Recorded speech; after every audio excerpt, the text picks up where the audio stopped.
Water come.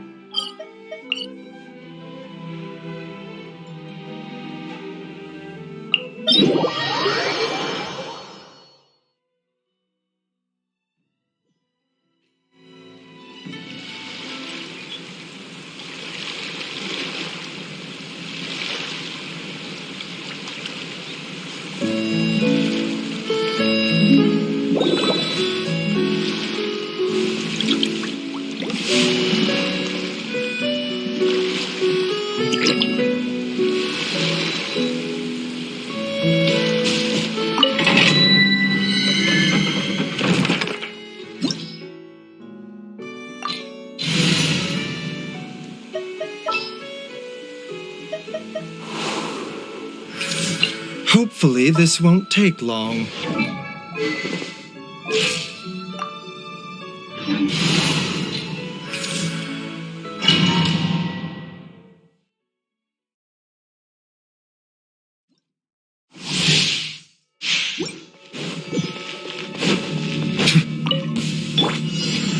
Solidify! A bitter pill to swallow.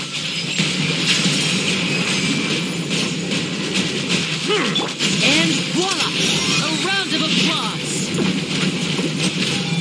Order guide you. Silence! Be sanctified.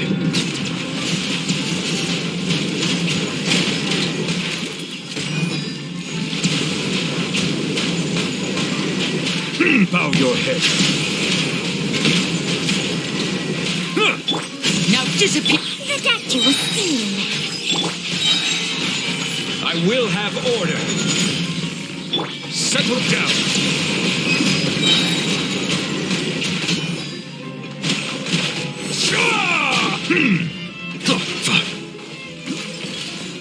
The tides beckon.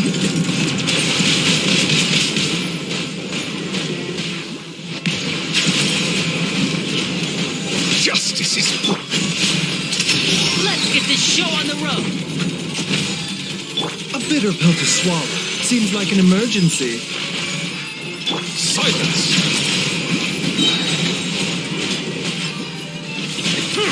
Be sanctified.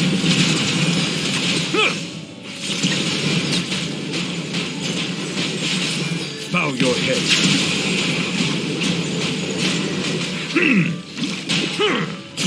And voila!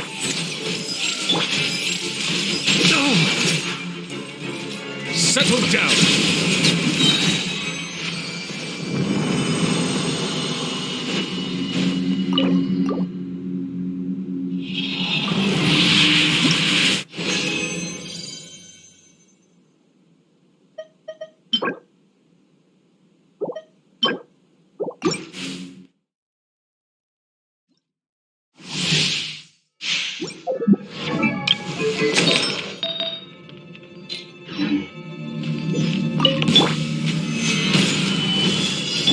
The doctor was... Silence! Let the mighty be humbled!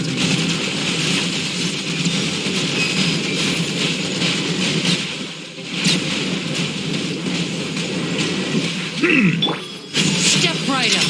Here comes the finale! Gather! This is order! A bitter pill to swallow. Bow your head.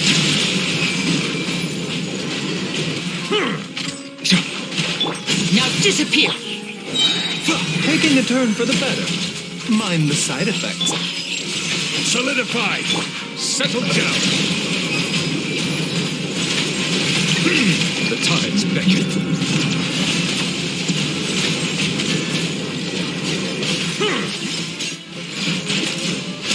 Silence! Order guide you. Gather! The doctor was... Step right! Settle down! Let the mighty be humbled!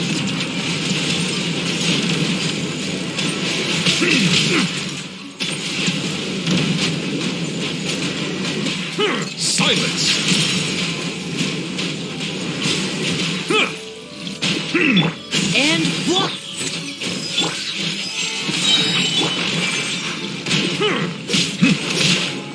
Settle down.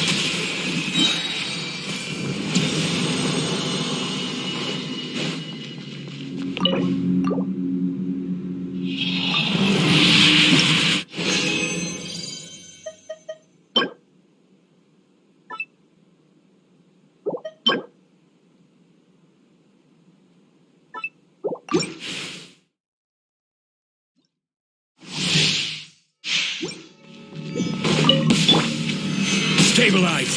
This is order. Now disappear. A round of applause. Seems like an emergency. Silence. The tides beckon.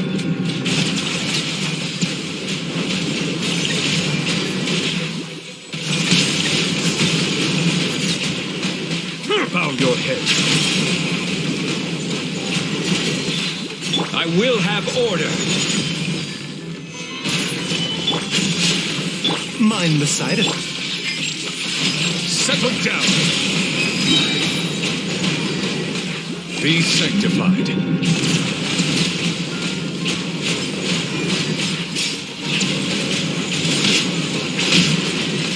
Bow your head. This is order.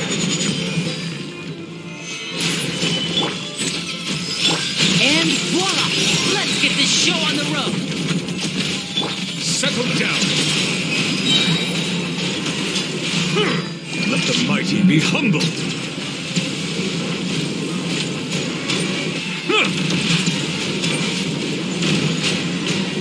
Bow your head.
Disappear. Silence. Taking a turn for the better. Be sanctified.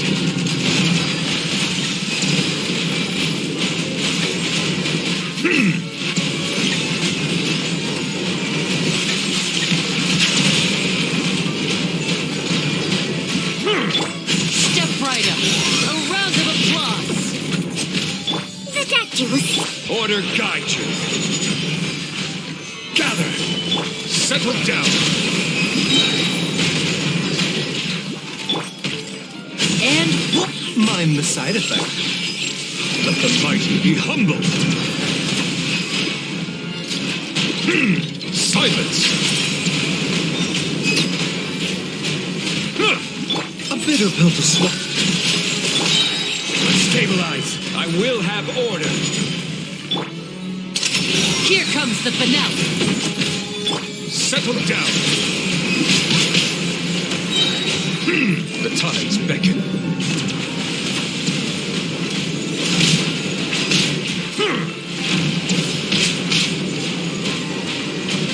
Bow your head.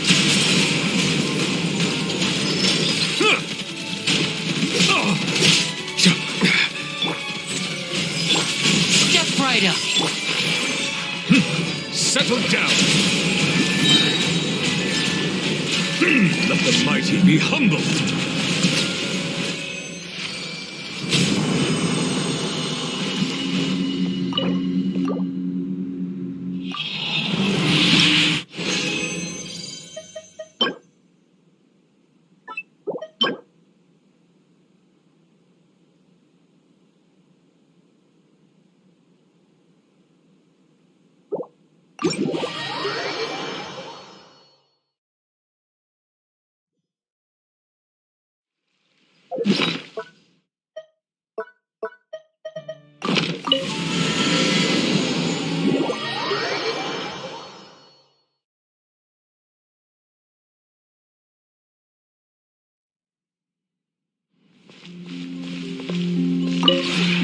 This realm is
If you ever had...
I see the value in my own work, but I also see the meaning in all the endeavors of the people of Fontaine. I believe I will continue to take pride in fulfilling my duties.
The doctor was seeing. Remember, Silence!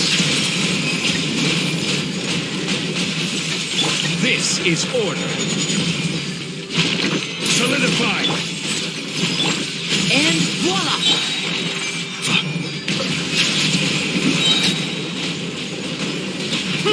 The tides beckon.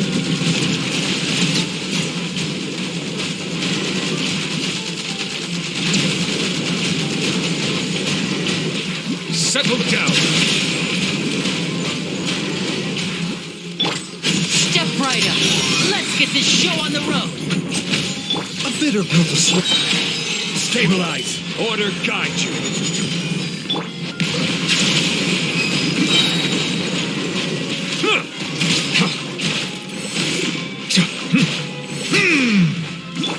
Mind the side effects.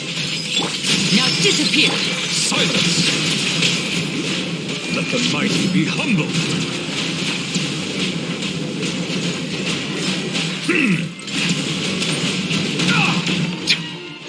Bow your head. This is order. Step right up. A round of applause. Silence! Be sanctified.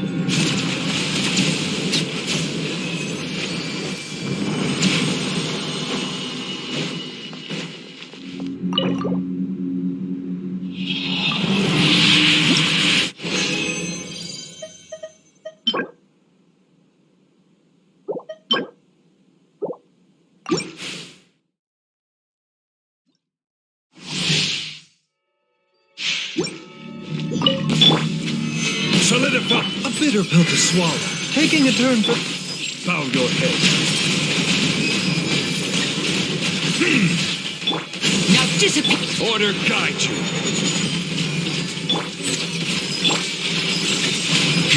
Silence! The tides beckon.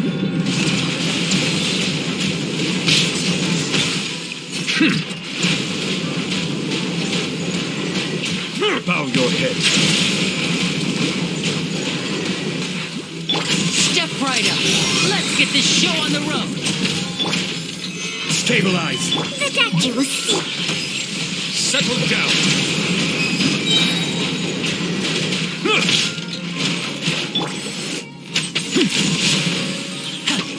A bitter pill to swallow.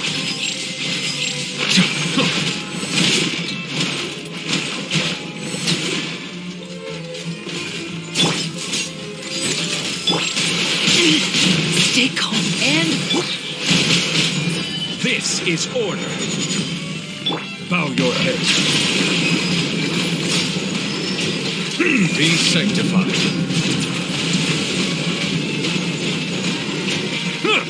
The doctor was seeing. Seems like... now disappear. Here comes the finale. Settle down.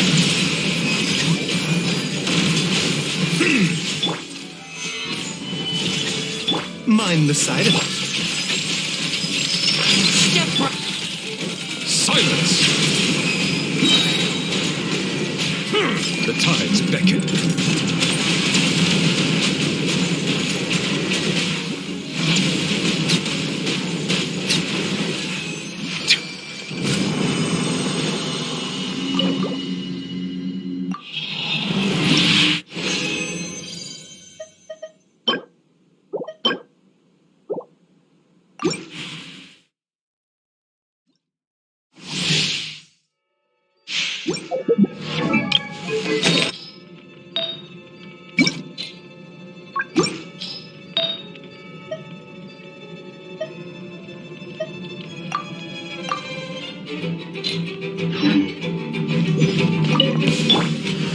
Gather. Order guide you. Now disappear. Settle down.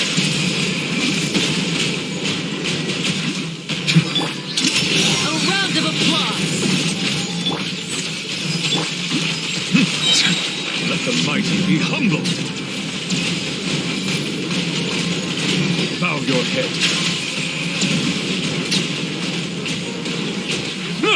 This is order. Solidify.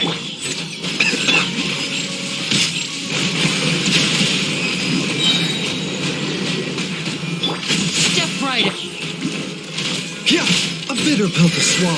Taking a turn for the... Silence. The tides beckon.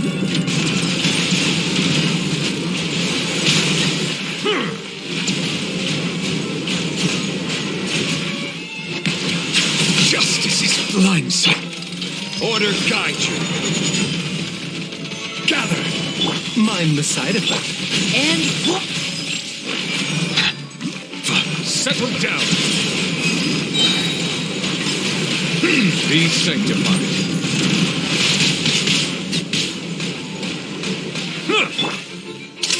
here comes the finale.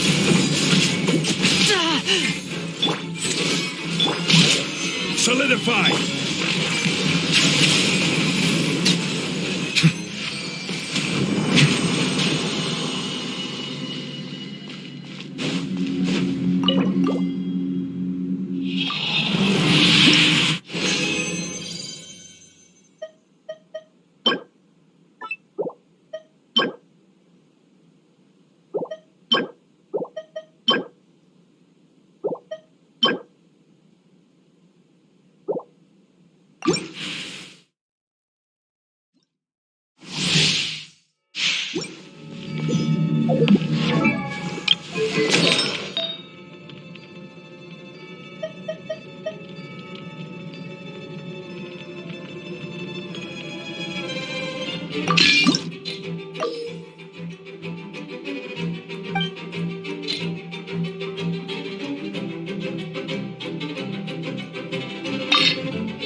The doctor will see.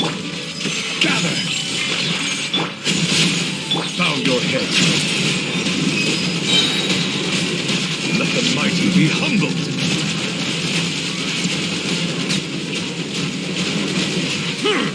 I will have order. A bitter pill to swallow. Step right up. Settle down. Seems like an emergency.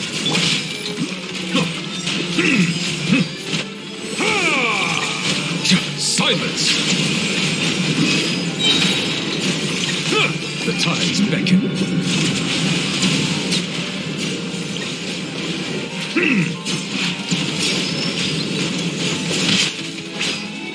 And voila! A round of applause. Mind the side effect. This is order.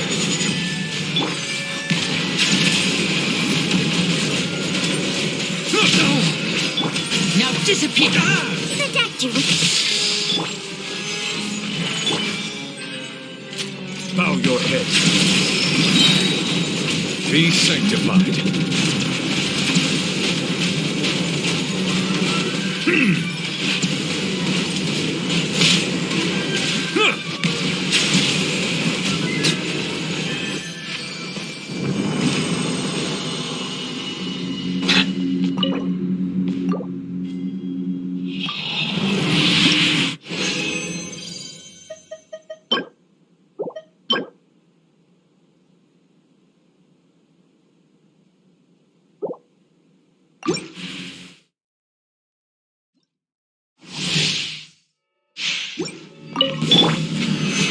the fun. Mind the side effect. Silence. The tides beckon.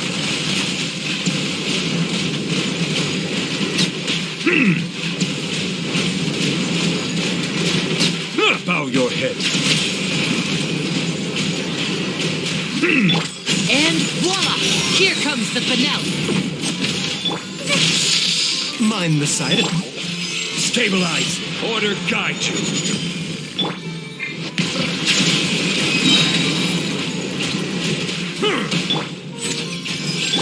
Now disappear.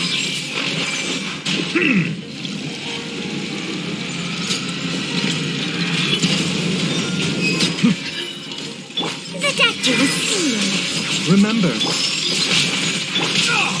Silence. Not oversight on my part. Gather. Be sanctified. Huh. Settle down.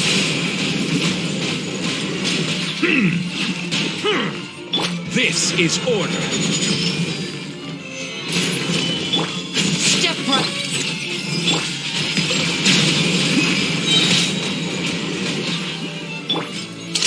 A round of applause. The tides beckon.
Stabilize. a bitter pill to swallow.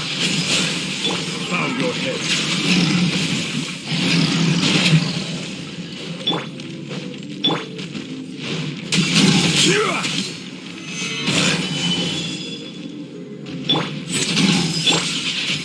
And Settle down.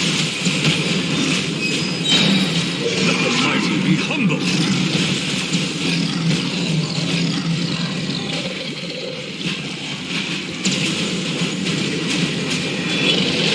Bow your head.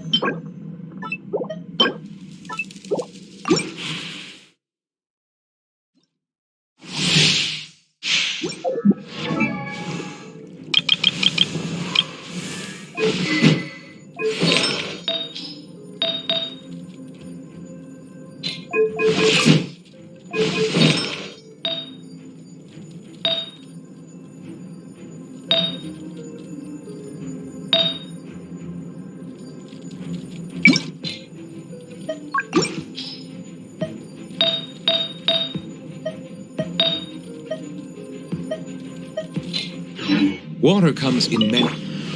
Gather. Mind the side effect. now disappear. Settle down.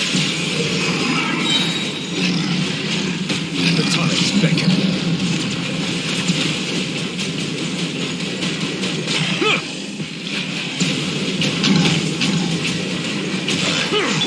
water guide you. Solidify. The doctor will see you. Seems like an emergency. Here comes the finale. Silence.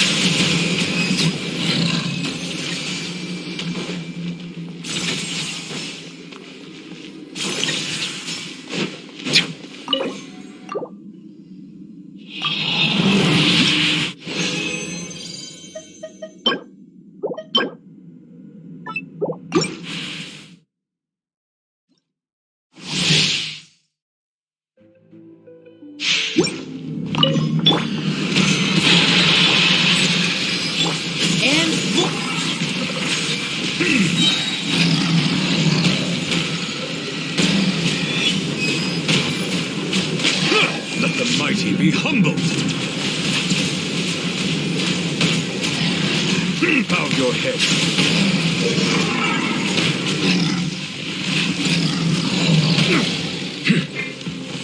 This is order. Stabilize. Settle down. Now disappear.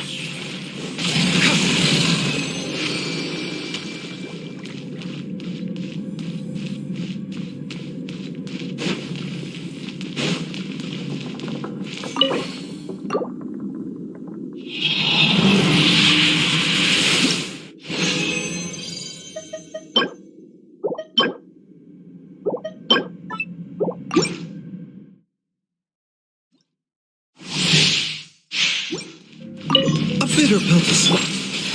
Solidify. And voila! Be sanctified.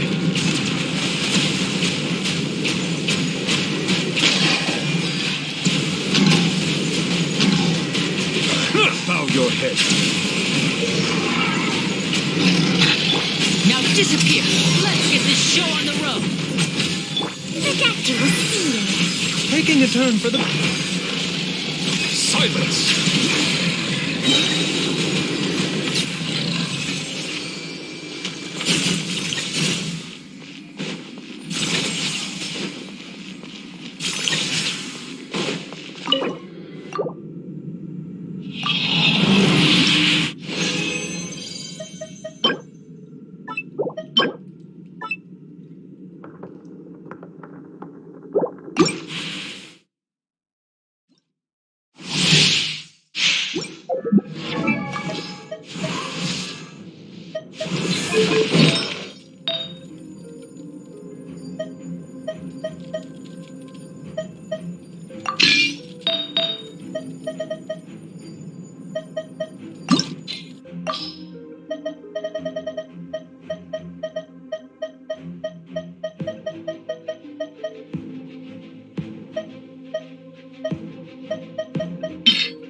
Mind the side effects. Settle down. The tides beckon.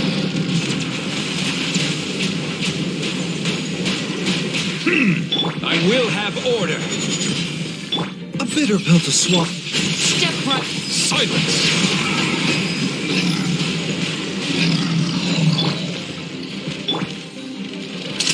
A round of applause.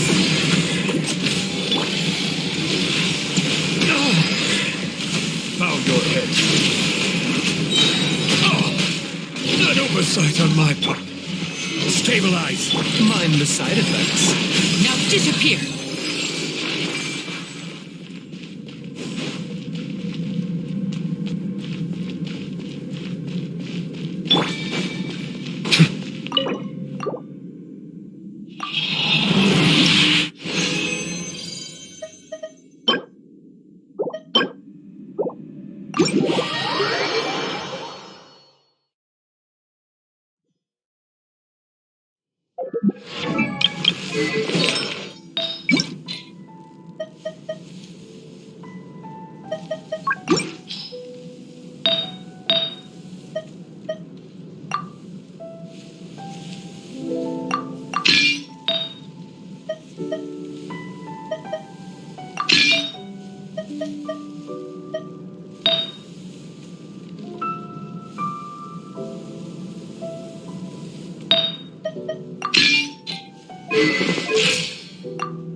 Solidify! The doctor was Settle down!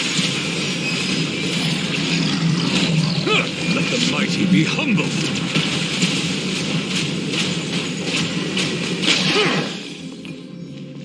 Silence!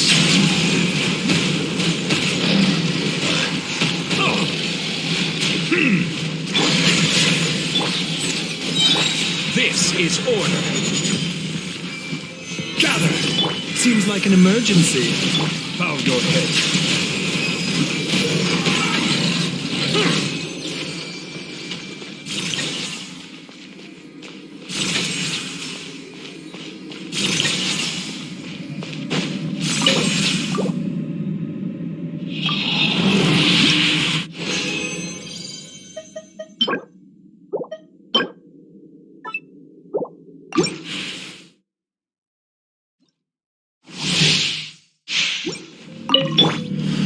Solidify! Mind the side effect. Step right. Silence! The tides beckon.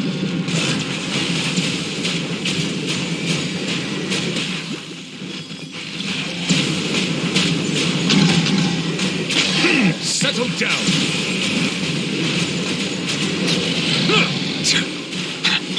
Now disappear.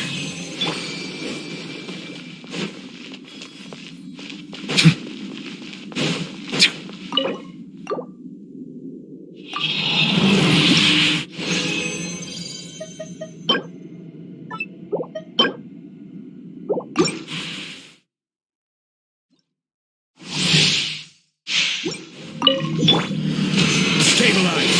A bitter pill to swallow. Step right. Bow your head. Be sanctified.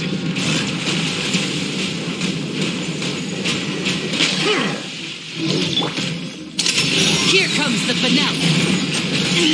Stay calm. Stay. I will have order. Gather. Settle down.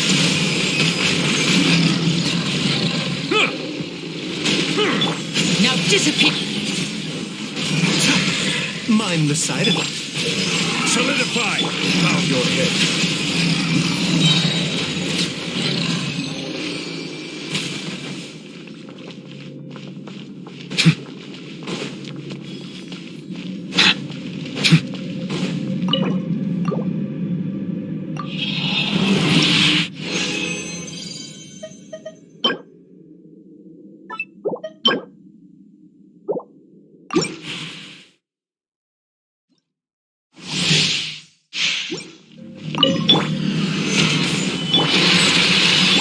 And what? Silence! The tides beckon.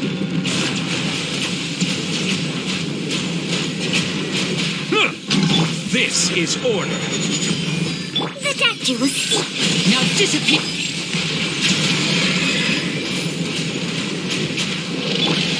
Taking a turn for the better. Let's get this show on the road.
I see the value in my...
Abandoned property belongs to whoever finds it first. So, it's legally yours now.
That's another one.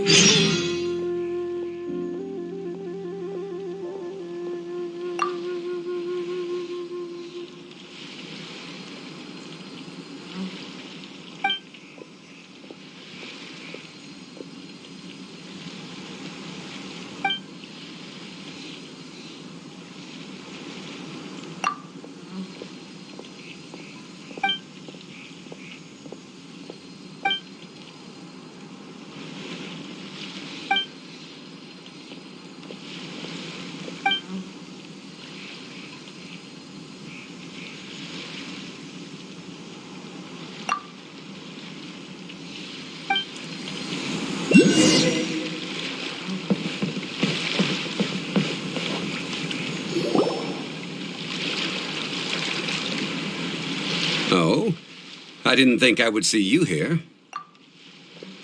Are these two your friends? Yes, we had the fortune of meeting not too long ago. They are quite a knowledgeable and talented pair, and a pleasure to be around. Traveler, we were just discussing the history of Rex Lapis. Would you like to listen? This, good sir, seems not to appreciate the almighty power of the Lord of Geo.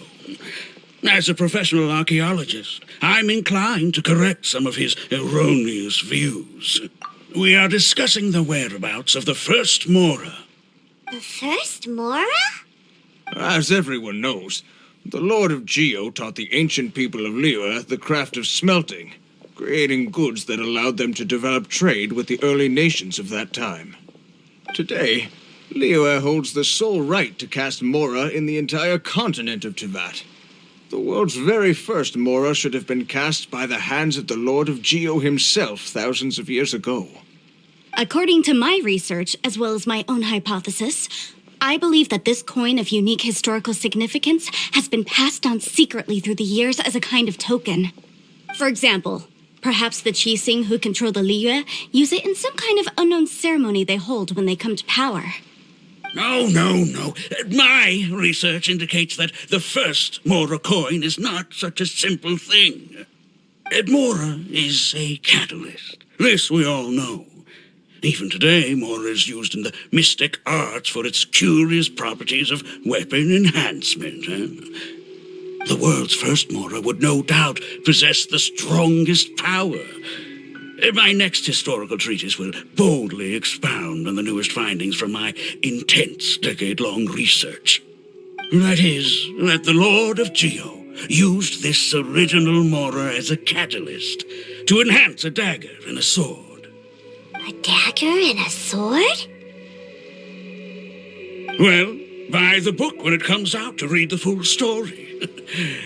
For now, I will only reveal this. The one who finds the dagger shall become supreme in Liyue. and the one who finds the sword may be crowned Liyue's sovereign.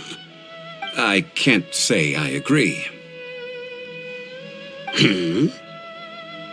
Let us not speak of the authenticity of the dagger and sword first. But Mora and money came about simply because they are a convenient measure of a contract's value. Rex Lapis just meant for Mora to serve as a catalyst for people to exchange and trade. The world's first Mora is probably just an ordinary coin created by Rex Lapis. As for its fate, the same as all Mora, I suspect. It was simply spent somewhere. I think that Mr. Hanshua's hypothesis seems reasonable. Mr. Zhongli's argument, on the other hand, lacks any evidence. How can you so easily dismiss the Lord of Geo's profound foresight? No, I am not debating right or wrong. I am simply stating a fact. Enough! Do you think you understand the Lord of Geo more than me? I know but little about history, and I wouldn't dare to brag. But discussion is meaningless if everyone has the same opinion, no? Well then, answer me this. Long ago, when Liyue Harbor was being constructed, the Lord of Geo taught the people how to build houses. The model home he used to teach them was completely cast from Mora, correct? That is correct, indeed. Okay, then tell me. Why would the Lord of Geo do something so extravagant, if not because of the mystical power that Mora contains? There's a simple explanation, really. To the god of wealth and commerce, what material is easier to get than Mora?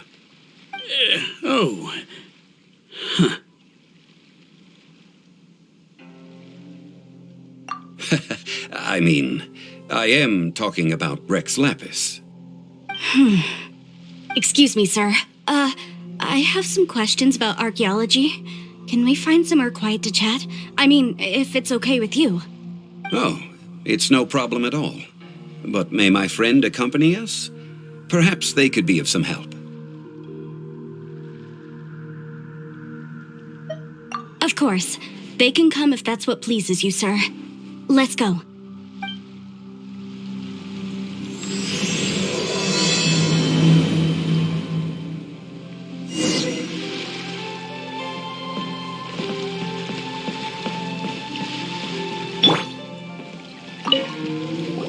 What I'm about to say is a bit disrespectful of the Lord of Geo and would draw a lot of angry looks. So it's best to discuss this somewhere quiet. Your argument just now exhibited acuteness of speech and thought. Most importantly, you don't fall for the boasting and acting of the others. You remain objective. So I have a question for you. Perhaps you will answer differently from other scholars. Do you think that all the gods that the Geo Archon killed were evil? Let's not analyze it in terms of good versus evil. Rex Lapis placed great importance on the integrity of contracts. So any gods he killed certainly must have broken some kind of contract. Right! The Lord of Geo wouldn't kill the innocent. But when I was doing some research, I learned about the legend of the god of salt. The god of salt, Havria, was a very kind god, but she encountered Morax one day in battle. Morax used a rather underhanded trick to assassinate her. What? No way! This bit of history is a long story. But you may not like the truth when you hear it. Don't worry, please tell me what you know. This event, I've already searched for answers for a long time. Quite so. I don't know where to begin. Over here, Mr. Zhongli. I've been looking for you. So you're over here all this time.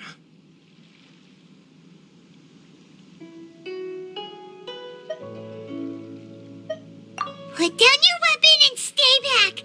Otherwise, Paimon's reporting you to the Millilith. First of all, I'm not holding a weapon. There's no need to overreact now. I'm simply an archaeological researcher from Snezhnaya. I'm not here for trouble. The Fatui say that every time. But this time, I registered with the Liyue Ministry of Civil Affairs. I could show you the official documentation if you want to see it. I will be conducting an archaeological survey here, the results of which will all be shared with the ministry. I heard that Wangsheng Funeral Parlor had a consultant named Zhang Li, with immense knowledge of ancient history and archaeology. So I paid Wangsheng Funeral Parlor a handsome amount to hire Zhang Li as my own consultant while I'm in town. So you mean to say that this is work for the Wangsheng Funeral Parlor, yes? Well, since it's work, I don't have a choice. A consultant of the Wangsheng Funeral Parlor must respect their duty. Of course you would be such a reasonable man. Well then, let's head out now, shall we? Wait, if you are studying archaeology, can I go too? I am also a scholar in this field, so I can help. That will give us a chance to continue the topic we were just discussing. Oh, and you should tag along too. This experience may be of help to you on your future adventures.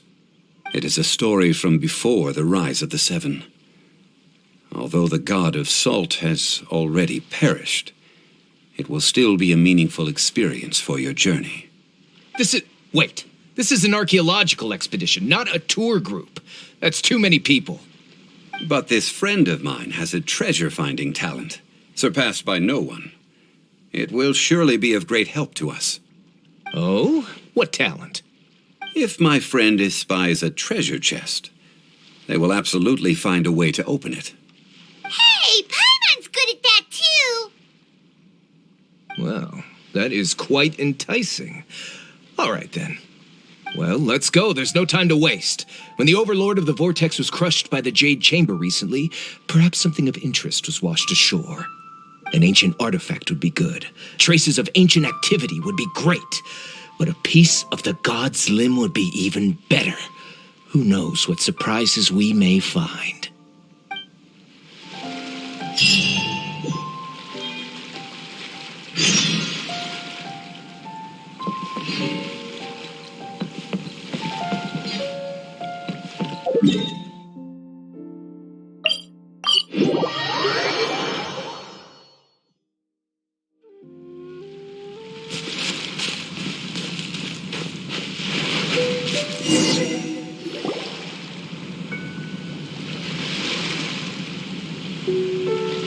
This place looks so ordinary. Can we really find anything valuable here? Huh? Paimon thinks it looks really grand. I don't mean the scenery, but rather that there should be something out of the ordinary. A big battle did just occur and all, and I don't even know where to begin looking here. Guyan Stone Forest is actually the perfect place to be, if you wish to learn about the gods or the history of the Archon War. Legend has it that Rex Lapis threw spears made of large rock into the sea here, piercing and crushing the Overlord of the Vortex. After many years of wind erosion, those stone spears have turned into the unique rock formations we see now. These mountains were the Lord of Geo's weapons? What we see now is just the part of them that remains. The stone spears hurled by Rex Lapis all those years ago were much greater, both in number and in size. But due to the different angles they landed at, their large centers of mass, erosion by seawater, and years of gravity, many of them have been completely swallowed by the sea. So besides wind erosion, the initial collapsing of the stone spears also played a big part in the formation of Guyan Stone Forest. Well, a god able to fight one so powerful as Rex Lapis was certainly very strong in its own right. Indeed. This is where the value lies in research at Guyan Stone Forest. Most of the objects from that time were lost to the sea. But the gigantic waves created by the Overlord of the Vortex have given those sunken objects a chance to see the light of day again. So you're saying that if we look carefully, we'll be able to get very, very rich. Rich with archaeological knowledge and historical value, yes? That's all I seek in life.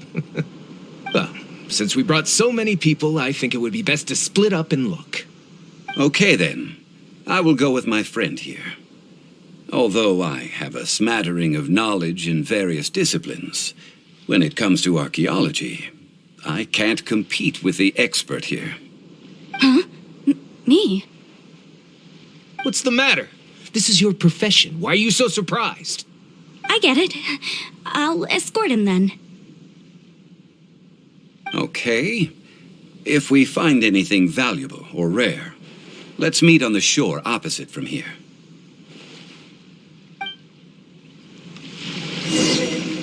The ancient god probably left behind lots of elemental marks. Following them should make our search much easier. Well, go ahead then. Use your elemental sight to look for any marks.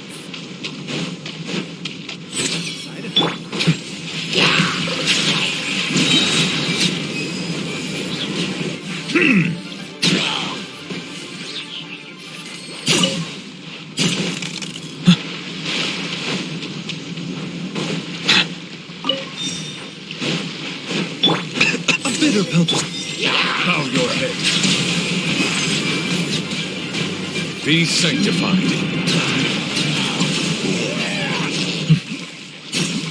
Why are there enemies here? Guyan Stone Forest is a place where a god was defeated, and its remnants still affect the area to this day. Settle down.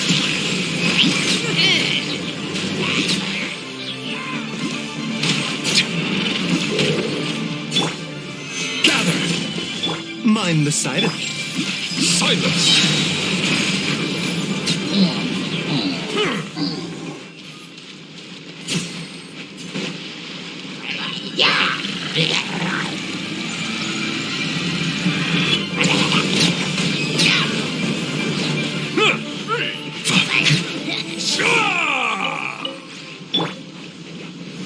Stabilize.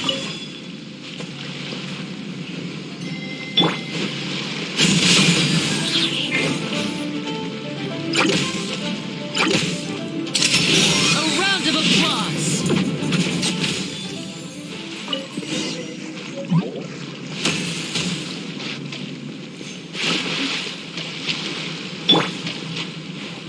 The doctor will see you now.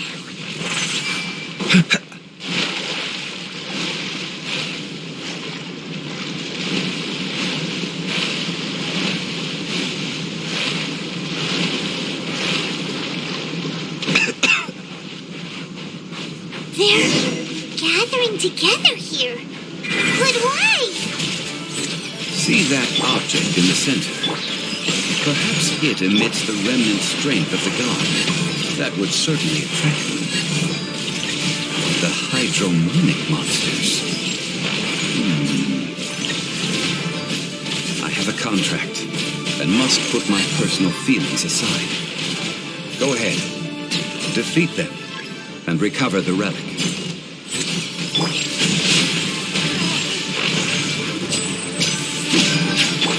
Order guide you. Stabilize.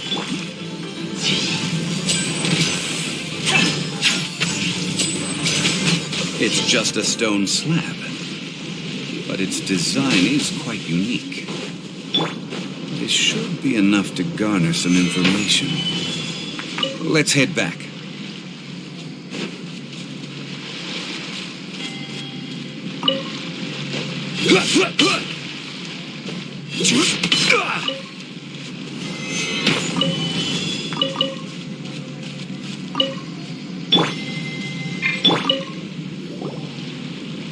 You call yourself a scholar of archaeology? You can't even recognize this or that. What are you good for?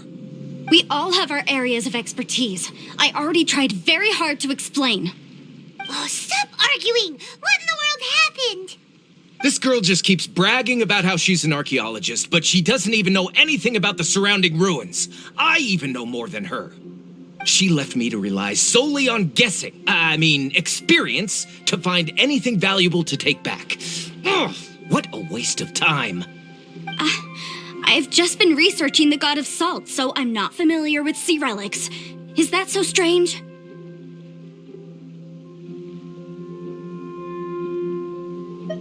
And you kept asking about how much Mora everything is worth.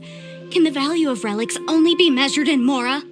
I mean, isn't measuring their value in Mora the easiest way? This also matches the traditions of Liyue, does it not? Now, calm down. No need to make a fuss. We were able to bring back some intriguing objects. Let's have a look. Oh, what a shame.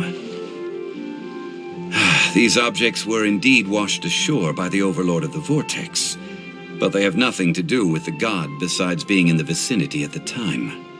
This stone slab we found, however, has a mysterious pattern and faint aura of divine power. Perhaps it will be useful for research purposes. Quick, give it to me.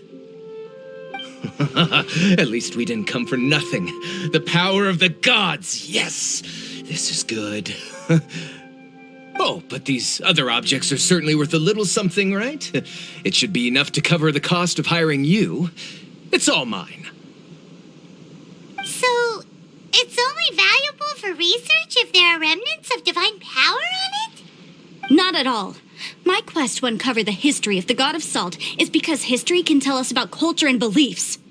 But you're just trying to use archaeology to get rich. Nonsense! I'm a professional archaeology researcher from Snezhnaya. I swear, if I'm lying, may the Lord of Geo strike me down.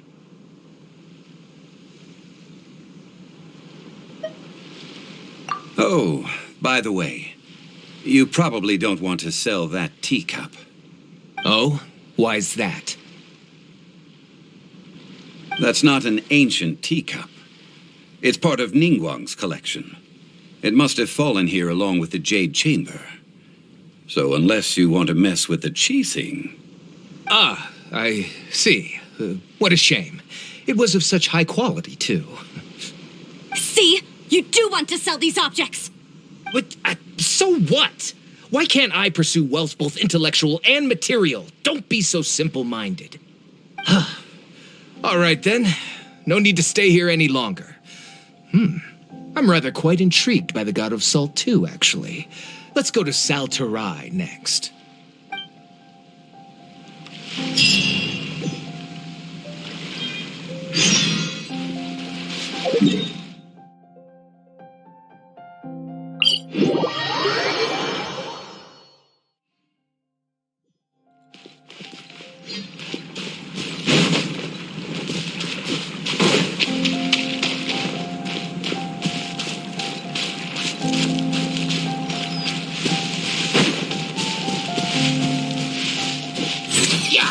Found your head.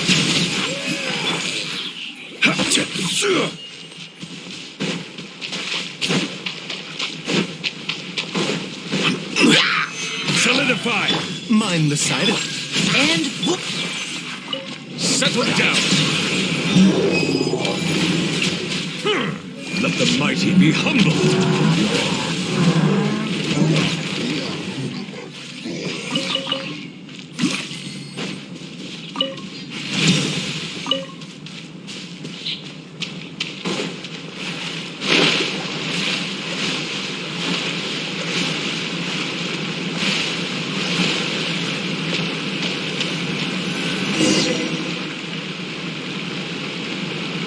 I heard that Sal Tarai was once the home of the god of salt's people. Therefore, there's sure to be loads of valuable relics nearby. According to legend, the people of the god of salt, Havria, enjoyed prosperous lives under her protection. But this legend has been around for ages. With the countless scrap collectors and treasure hoarders in the area, there probably aren't many valuable things left here. Oh, good. That's just great. If I knew it was picked this clean before, I wouldn't have come. About that, I know there's a ruin deep in this cave here. It's related to the god of salt, which is actually how the area originally got its name of Sal Tarai. However, the ruin entrance has been sealed by a mysterious power. Nobody has been able to break the seal. I found a mechanism that seemed to be related to the seal, but when I undid the mechanism, the seal wasn't affected at all. So at the moment, the seal's origin and how to break it are very important topics in my research on the god of salt.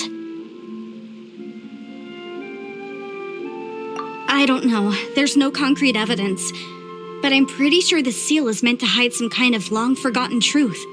The god of salt was a benevolent god, adored by the people, not to mention powerful. She wouldn't have any kind of shameful secrets to hide. So, the one who wants to hide some truth is very possibly her killer, Morax. This doesn't sound like something the Lord of Geo would do, though. Who cares about all that? It sounds like countless treasures of the god of salt lie within this ruin, just waiting for someone to find them, right? You weren't listening at all, were you? Even if there's a mountain of treasures inside, nobody can get in if the seal isn't broken.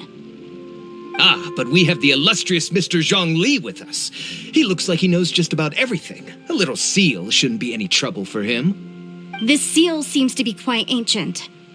Even Mr. Zhongli may not know all of its secrets. I may know something about it. What? Over the years, I've heard various rumors with bits of knowledge about seals. Although their references seem rather disorderly, they do in fact contain the secret to breaking seals. Let's go take a look at the mechanism Miss Wanyan just mentioned. Okay, since Mr. Zhongli says so, follow me then.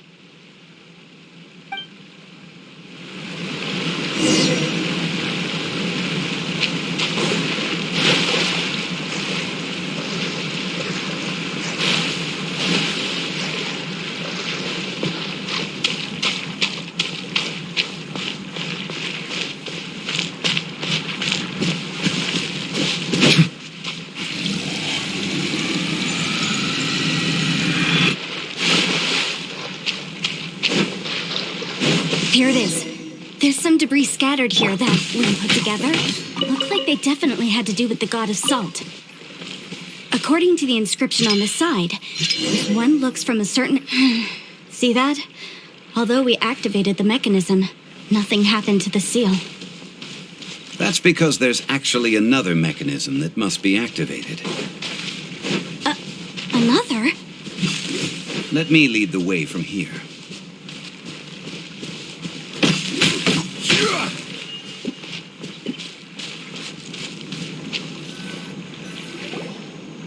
This place seems familiar. Huh, I remember. I think there's some elemental monuments here. So you're saying they're related to all this? When I investigated the seal last time, I had someone with a vision accompany me. But when we lit up all the elemental monuments, nothing happened. That's because you don't just need to activate them at the same time, but in a certain order as well. Otherwise, the seal will not be broken. The secret to this puzzle is hidden in the legends about the Archon War. Tianheng in the south, Yaoguang in the east, Jueyun in the west, Qingce in the north.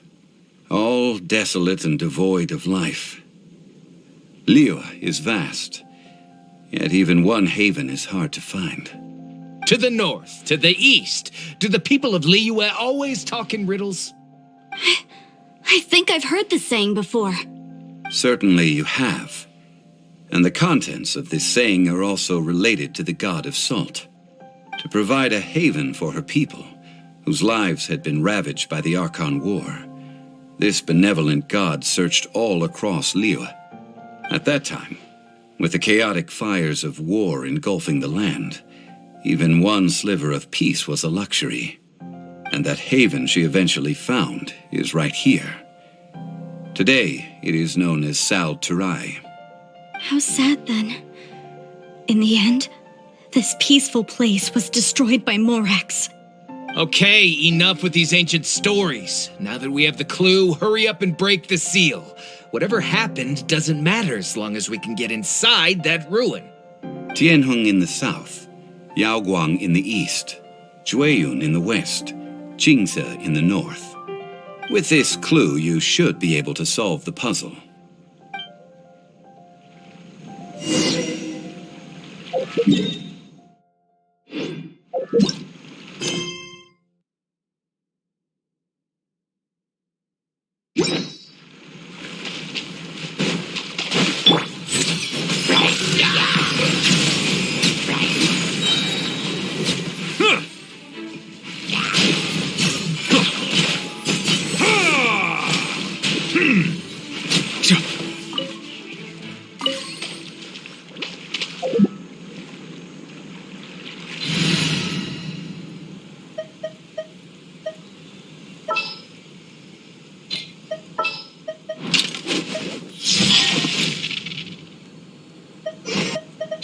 of your fate lie in my hands.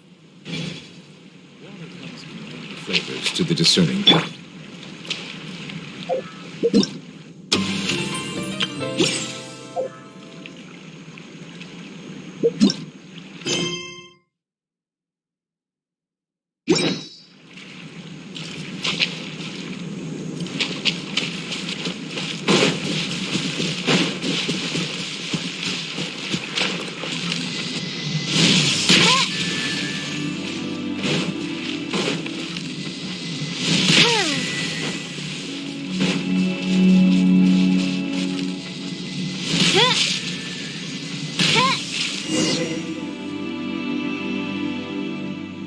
Look!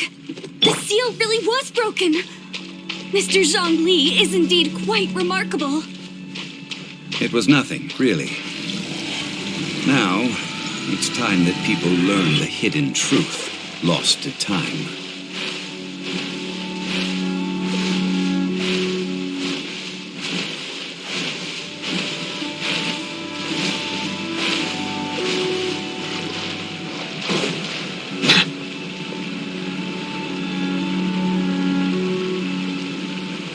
Before entering the ruin, I have a proposal that will help us prevent the kind of senseless arguing between you two that we saw at Guyenstone Forest.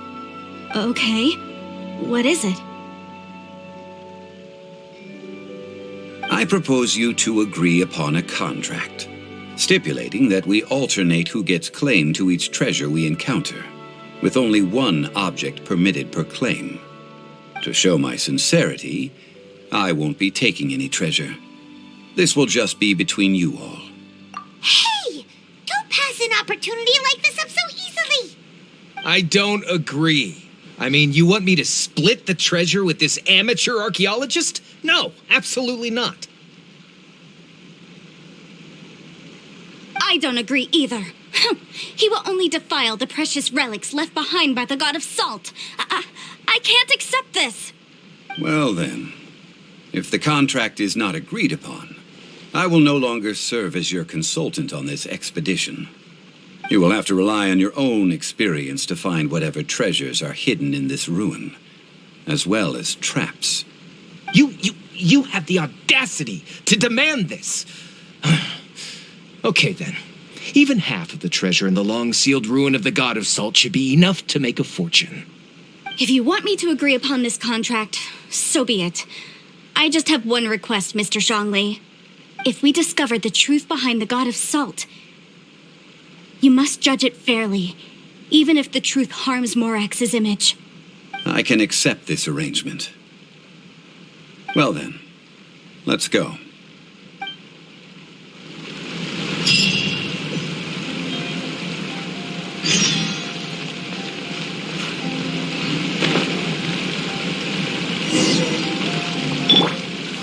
Gather! Certainly worth the extra money.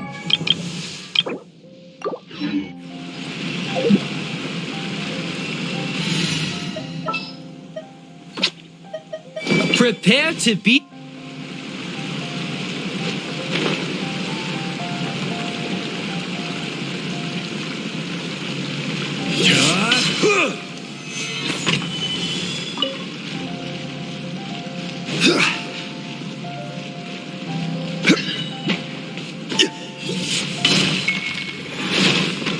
The doctor will see. Bow your head.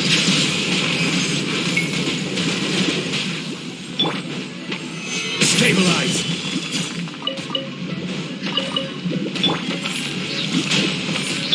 Now disappear! Settle down!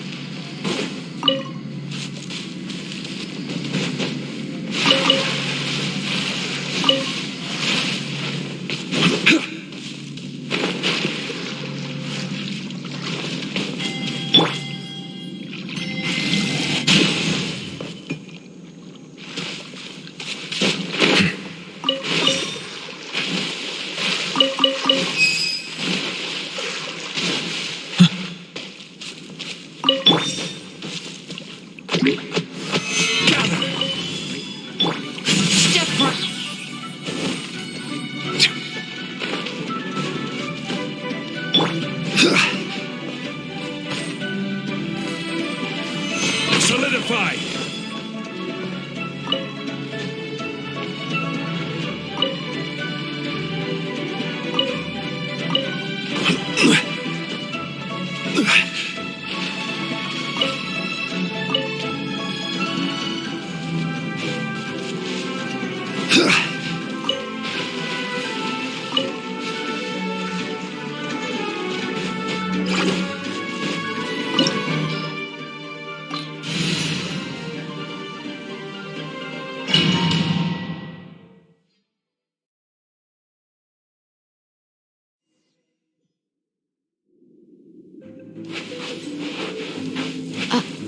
Are these statues?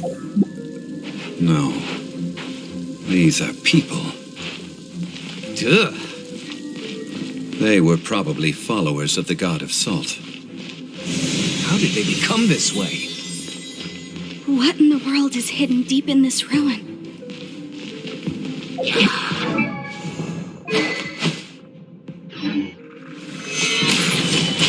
Silence!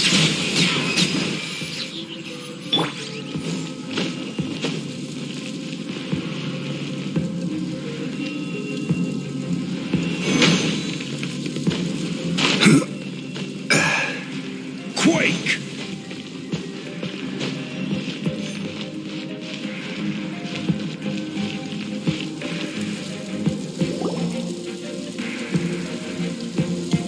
Look at this! It's filled halfway with salt. Just looks like a fancy salt holder. Seems like the god of salt was a god lacking in treasures. According to my knowledge, it's no ordinary vessel. Although it is only half full, it is also forever half full. That is to say, it is bottomless. What? You're saying that even if I pour the salt out, the amount inside won't change? Exactly. Able to produce endless salt.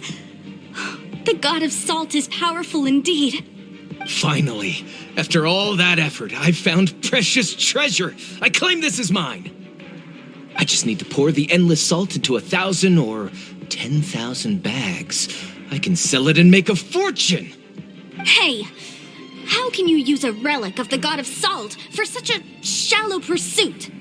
If Mr. Clement wants this salt chalice, then the next object we find will belong to Miss Wanyan, according to the contract agreed upon. Of course, as we agreed. But how can anything be worth more than this rare find? Since we have a contract, it's no use for me to fight with him. Then let's move on, shall we?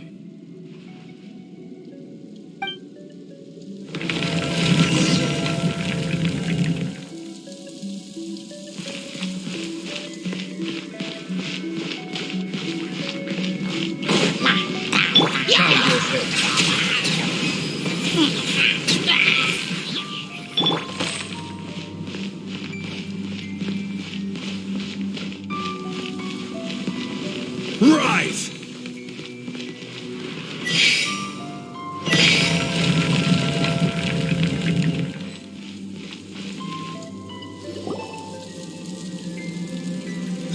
Just a simple ruler. It doesn't look to be worth anything.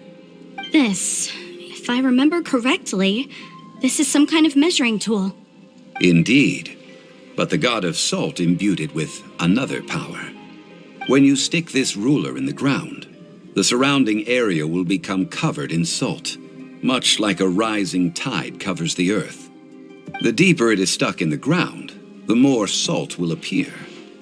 It is essentially a bumper harvest of salt. What? That's even better than the salt chalice.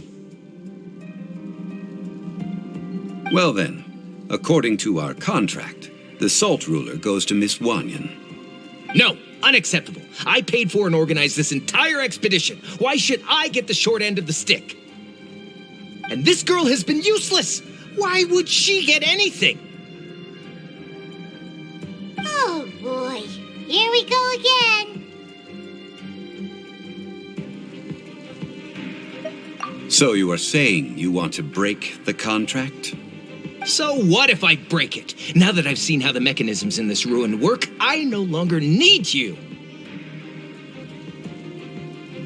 Let's not forget who hired who here. Why should I let you make the rules? Because you agreed to a contract. Rex Lapis once said, "Ones who break their contracts shall suffer the wrath of the rock." That is one of your Liyue gods. I am from Snezhnaya. I will suffer the wrath of the rock. You may find it rather unpleasant. Pay your dues. Stabilize.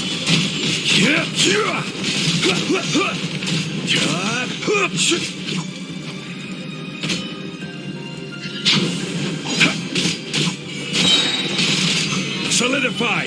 I will have order.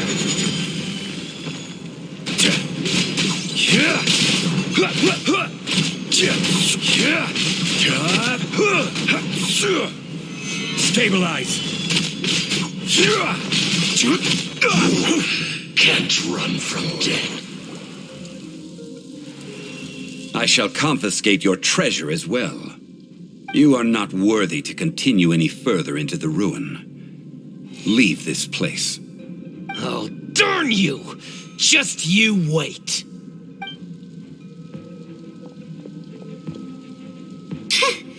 Some archaeological survey.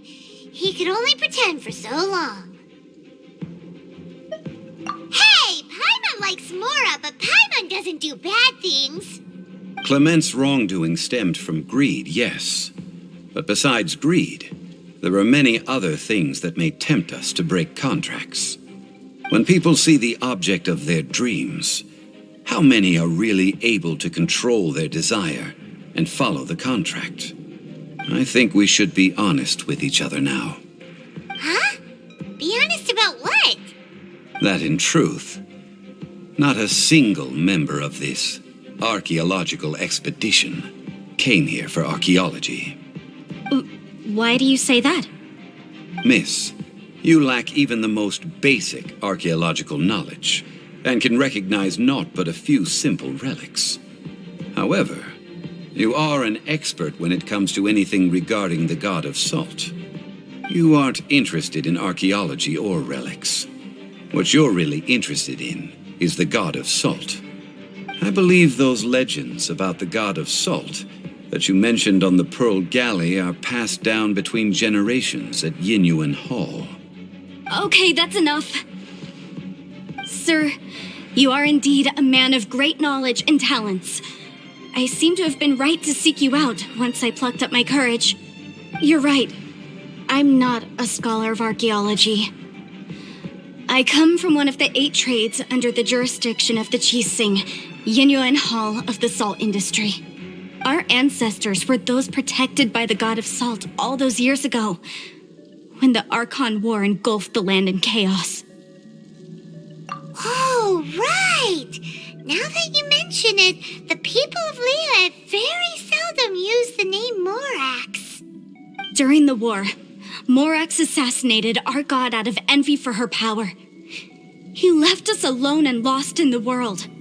We hate him! But this is Morax's Liyue after all. And its history is written as he wishes. So I seek proof of Morax's guilt. He has blood on his hands and cruelty in his heart.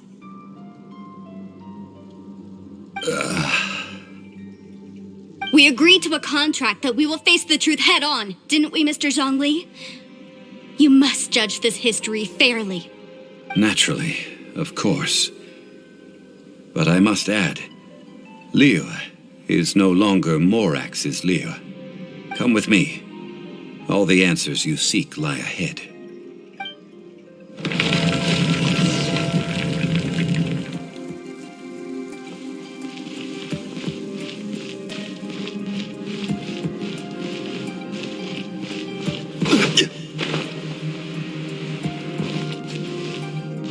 Quake!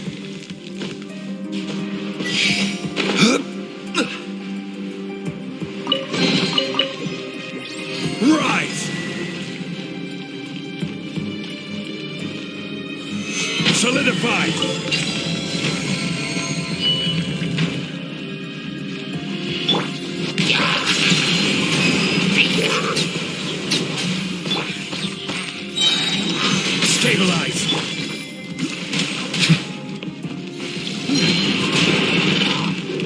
Silence!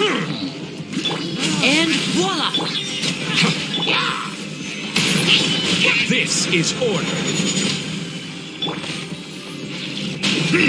Settle down.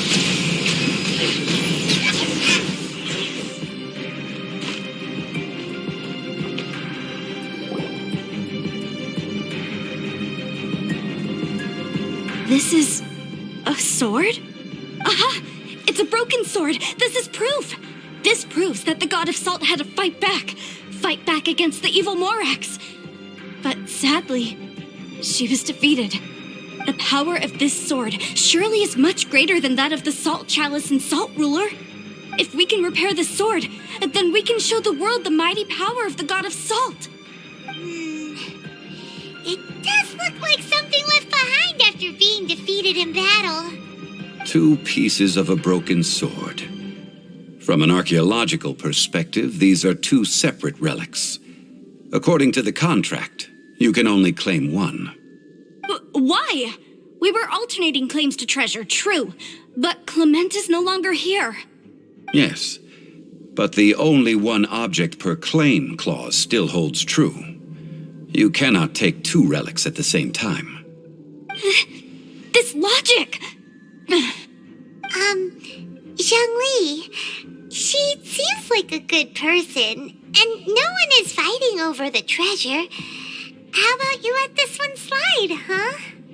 When there's a contract, nothing can be allowed to slide. If the contract is not followed, then it is broken. No! If I only take 1/2, then it can't be repaired, and the power of the god of salt cannot be restored. No matter what, I must be faithful to her. Even if it breaks the contract, I don't care.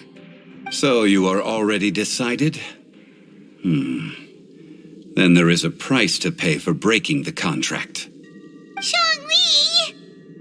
That is to say, you consign yourself to suffer the wrath of the rock. That's okay. The god of salt gave up her life to protect her people. My sacrifice is nothing compared to that. Punish me however you want. Just let me take this proof of my faith. No, you can't hit her! Perhaps that punishment would be easier for her. But as punishment, I will tell you the truth. Huh? The truth? You mean the truth is my punishment? Yes. The truth that I am about to tell you shall be your price to pay for breaking the contract. I'm afraid to say that the god of salt, Havria, was not the powerful god you imagine her to be. Rather, she was a small and weak god who yielded to all other gods. When it came to war, she lost, never able to win a seat among the 7. What? During the Archon War, the gods of this world used all their strength and cunning to vie for control of Tevat. But Havria instead chose to flee. She thought that by giving up before a fight could start, she could save herself and her people from the war. However, during such a long war, there is no end to the advances of aggressors. After making countless concessions, Havria lost all of her lands, until only one small haven remained. No! It can't be so. In her last days, she had not even a single blade to defend her people with. Not even a single blade? Then, this sword. This sword is not a relic belonging to the god of salt, but is instead the murder weapon used to kill her. Murder weapon? No! That's not true! That can't be true! You're trying to test my faith in the god of salt. As I said before, I only state the facts. Preposterous! You are a follower of Morax! Don't try to trick me! Hey! Come back! Indeed, Otherwise, why would I use the truth as punishment? I did not want to tell her such cruel facts. But the contract was broken. Let's follow her deeper into the ruin. There, I fear, we will find something that will leave her no choice but to face the truth.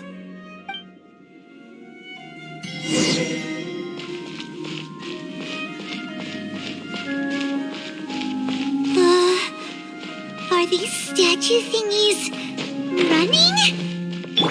What will we find ahead? Salt and betrayal.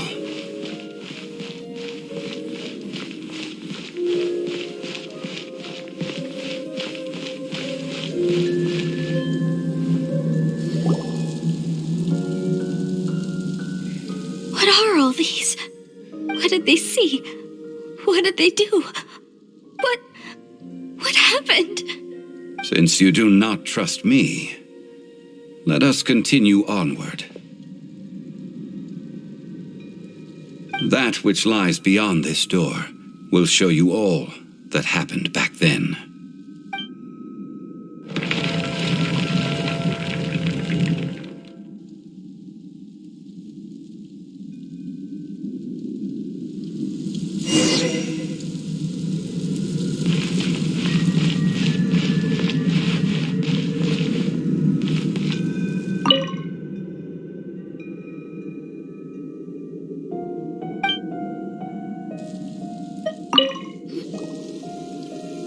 This is the scene of the crime.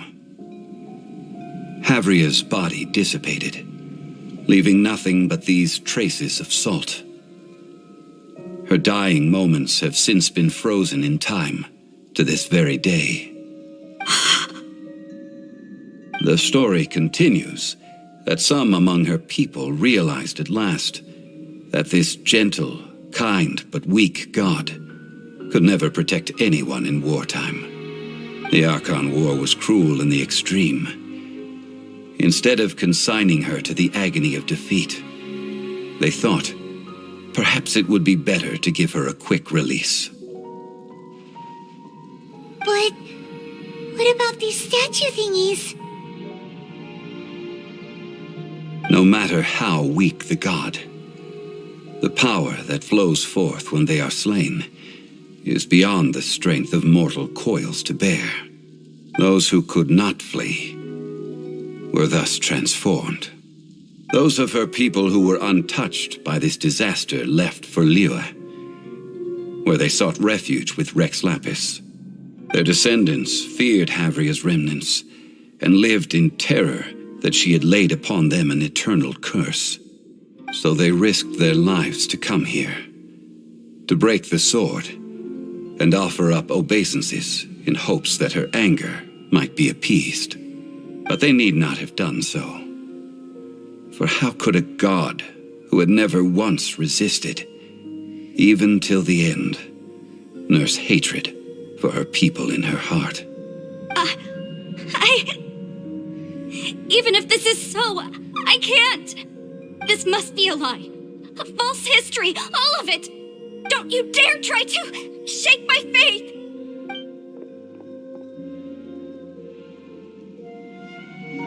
Yikes! Zhongli didn't show any mercy this time either.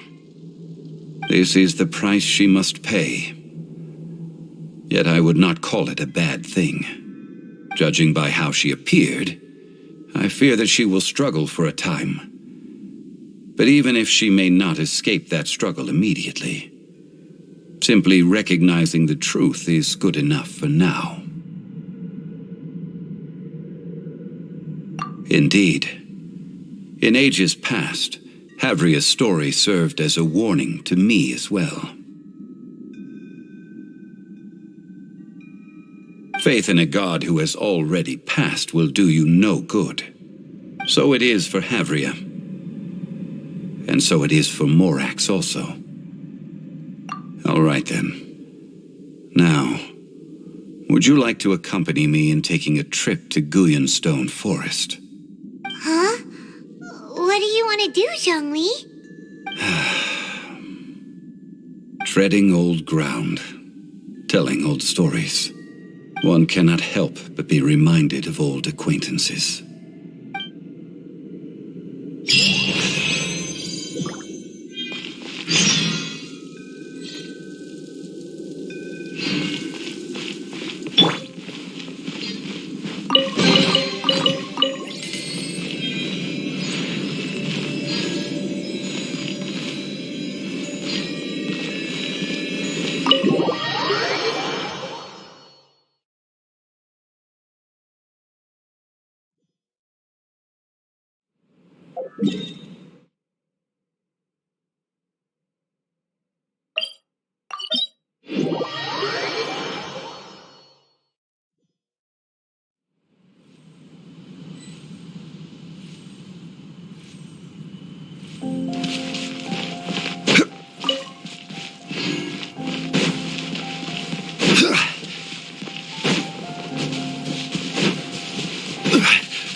I will have order.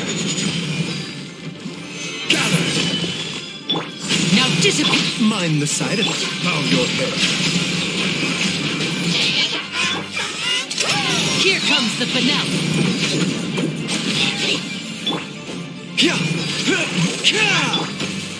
Settle down.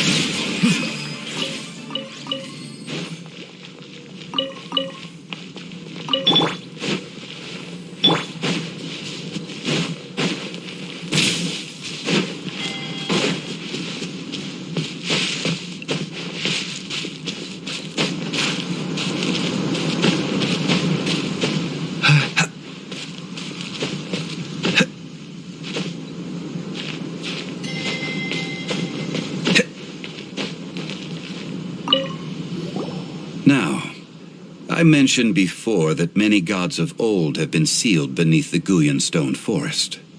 The Adepti have presently handed Liyue over to mortals, and Havria's time was even further in the past. The Salt Chalice and Salt Ruler that she left behind should not return to Liyue. To leave them here is to let them slumber. And it is also a homecoming. I ended an era with my own two hands. I've always wondered how I should remember that which I ended. History records, but history may be changed. This incident proved that. Time is a mighty force, and history's twist in its flow. I need to find a better way of recording history in order to engrave its truth. Stone carvings were one such ancient method, but unchanging stone, immovable earth, even one such as myself. Someday we may all disappear. Zhongli. Therefore, I thought of you, traveler. You are one who crosses the celestial atlas, and who passes through countless worlds. If our history is engraved in your memory, it will one day accompany you into another world. As long as a traveler like you is able to record what happened, then a backup of sorts will exist for times and tides of Teyvat. Sounds like tough work. Now then, it is time that we consigned both the Salt Chalice and Salt Ruler to the sea. Huh? Why do we need to throw them into the sea? As I said before, this is the place to which the remnants of many bygone gods are consigned. This includes Osial, Overlord of the Vortex, who the Jade Chamber most recently returned to this ocean prison. Thousands of years ago, The Adepti and I fought against the turmoil that plagued every corner of this land. Guyan Stone Forest, where I sealed many gods with my spears. After so long, naught but folk tales remain. Osial, you and I were foes, but our ancient grudge is but a bygone memory now.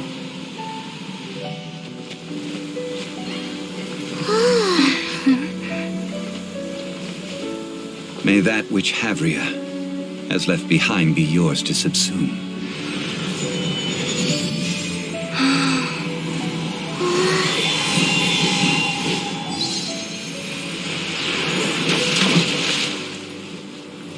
And thus another spark of divinity departs from Liyue. My legacy shall now be left to those who come after to debate.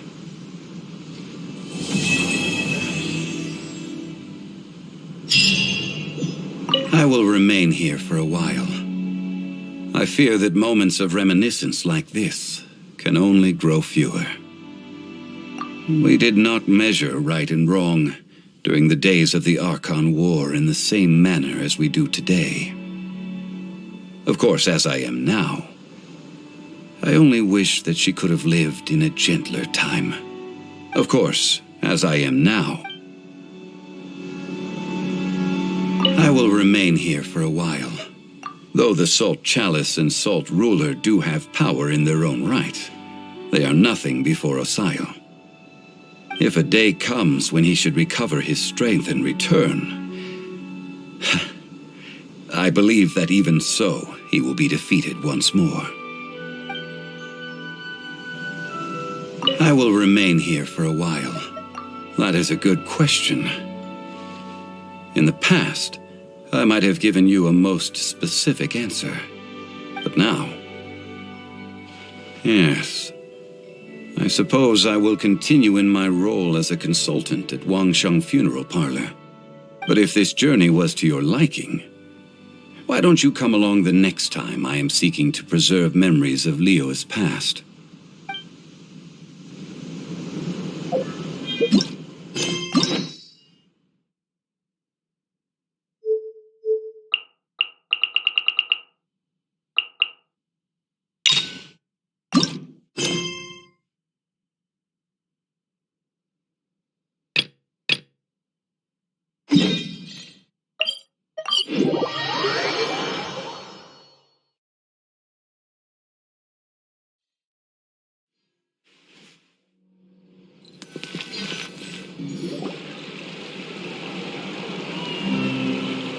Seriously? But what about my... Well...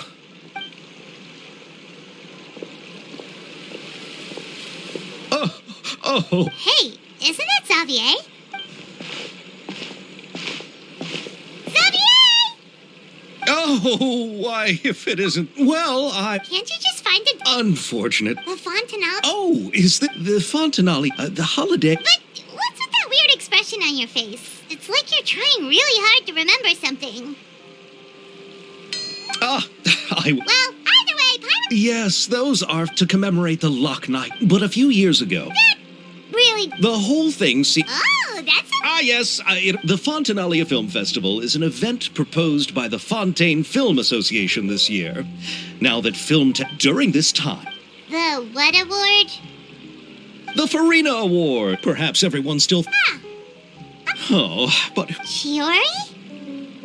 Sound? Yes, that's her. Oh, Paimon remember... How to describe her remarkable... Anyway, Chiori... Who are the actors from... Why don't the two of you, judging from the time...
This is no time for distractions.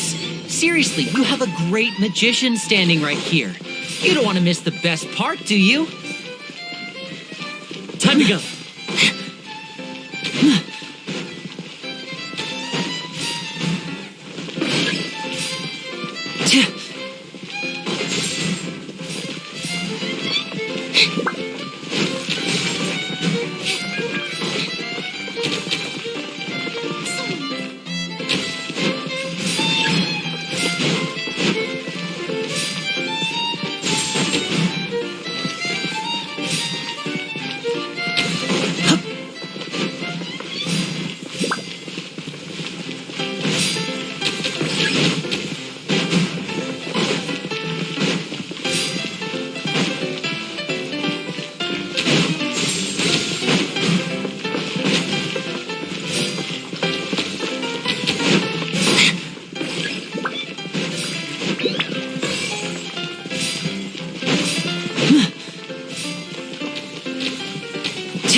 We'll catch you.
I wonder what my dear sister Lynette is doing right now.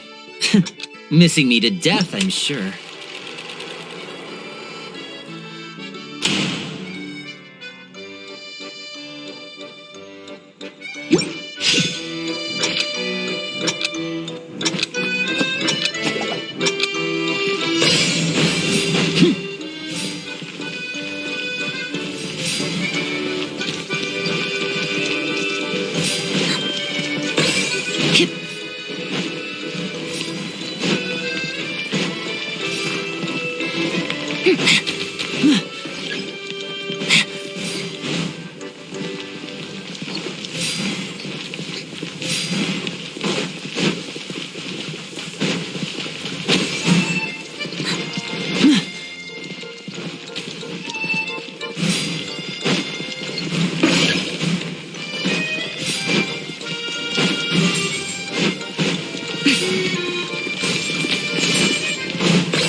This is no time for distractions.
Traveling to other worlds is all that anyone seems to be writing about these days.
Being too popular can be such a hassle.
So long as the audience thinks that seeing is believing, there's no limit to the number of tricks I can pull off.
This is no time for distractions. Seriously, you have a great...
Crisis awareness defies words.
turn for the better. My apologies. Kami-santo art. Sometsu. Bow your head. The tides beckon.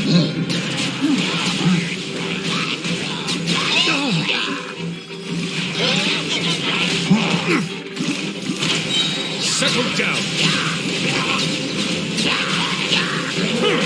The doctor was seen. Seems like an emergency. I'll settle this. Take flight. Embrace the ice. Silence. Let the mighty be humbled.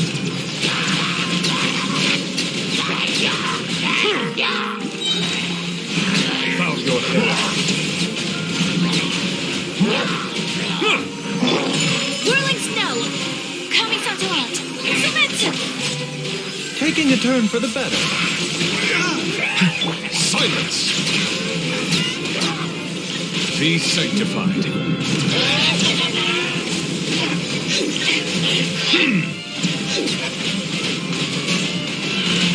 Bow your head.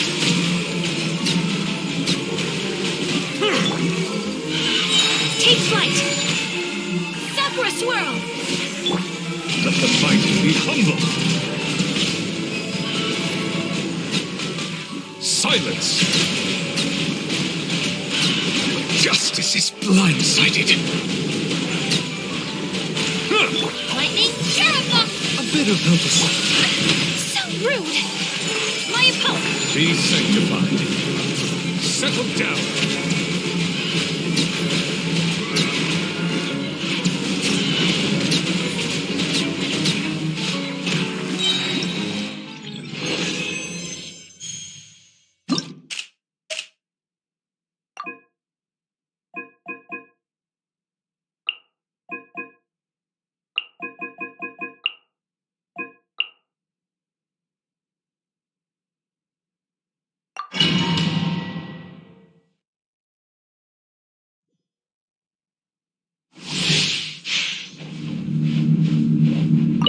The doctor was seen.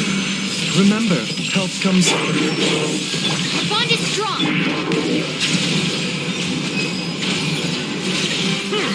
Let the mighty be humbled.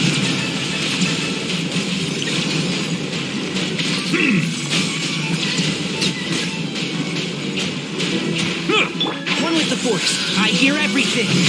One thing after. Dissipate. Silence.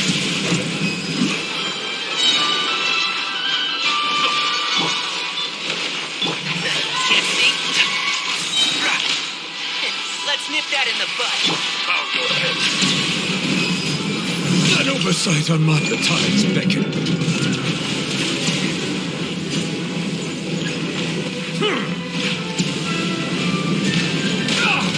Settle down. Mind the side effects. Taking a turn for the better. One with the force. Our bond is strong. I'll settle this.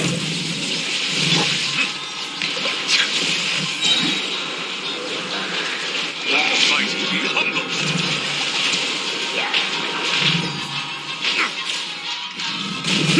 Enshroud. I hear everything. A bitter pill to swallow. Dead with me.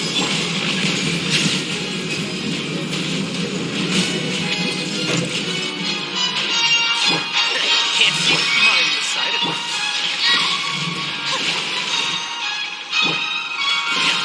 I'll uproot you.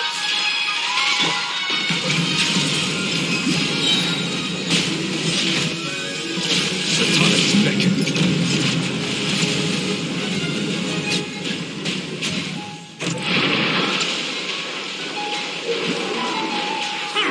Silence. An oversight.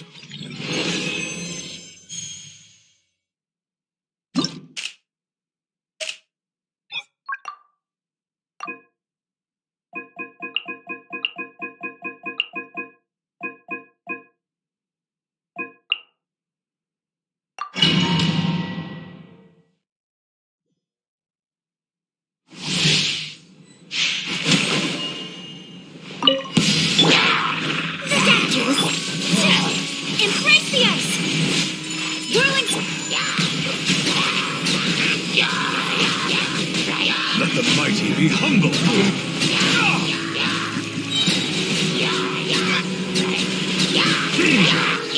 Settle down.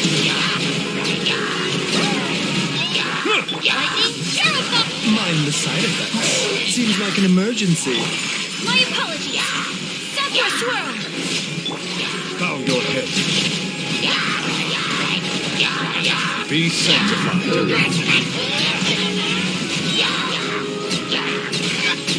I'll settle this. Take flight. Justice. Oh, bow your head. No. Taking a turn for the better. Mind the side effect. My apologies. Embrace the ice. Let the mighty be humbled. Silence.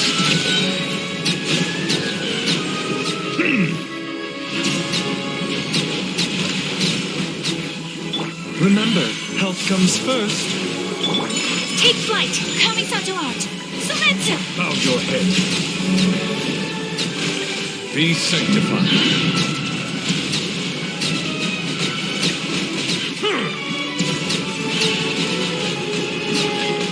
Silence.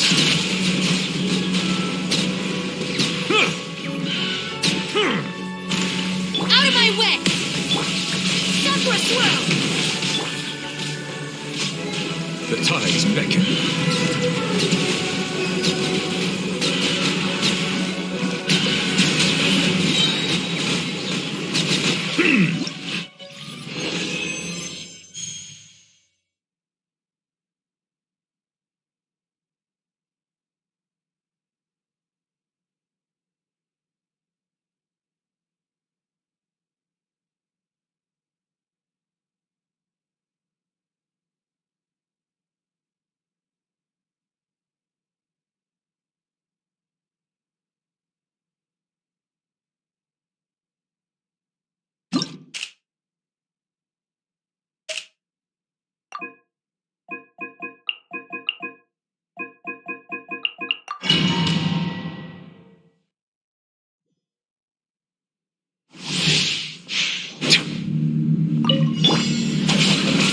The doctor was seen.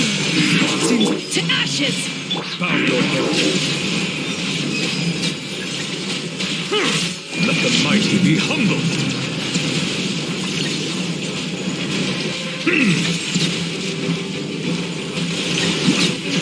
Silence. Mind the side effect. Lightning Sheriff! Eyes on me! Taking a turn for the better. Be sanctified. Settle down.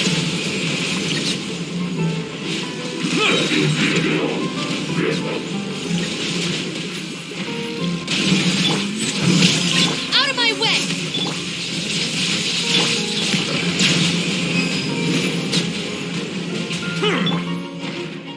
Seems like an emergency. Our bond is strong. To ashes! The tides beckon.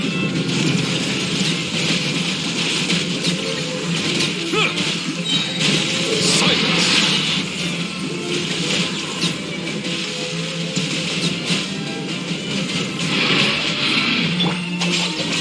I'll settle this.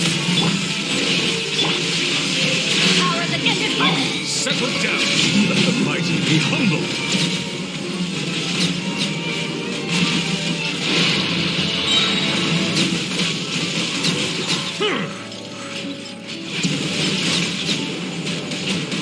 Silence.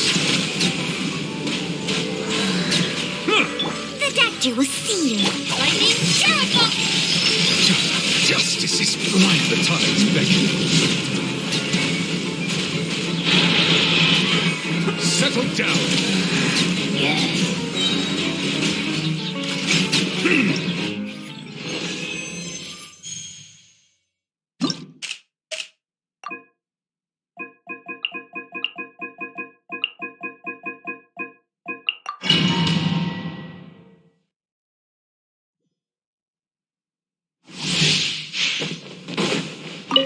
To ashes!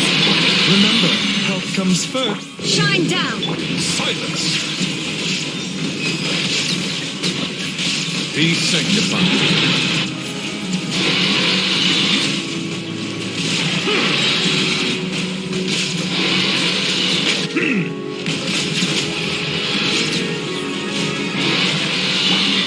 Illusion shattered! A bitter pill to swallow.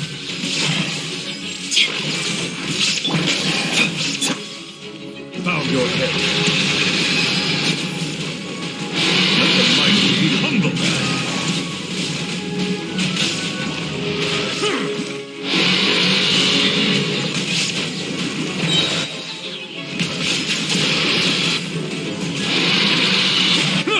Seems like an emergency.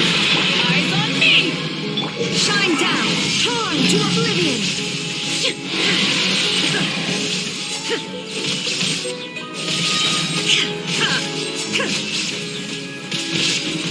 Silence! The tides beckon.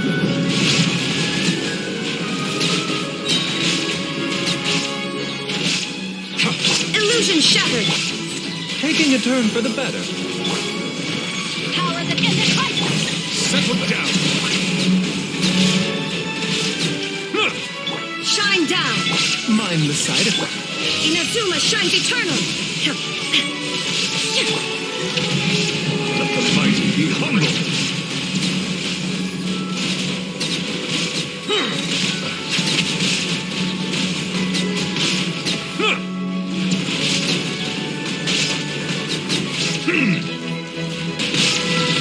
Illusion shattered! Torn to oblivion! Bow your head. The tides beckon.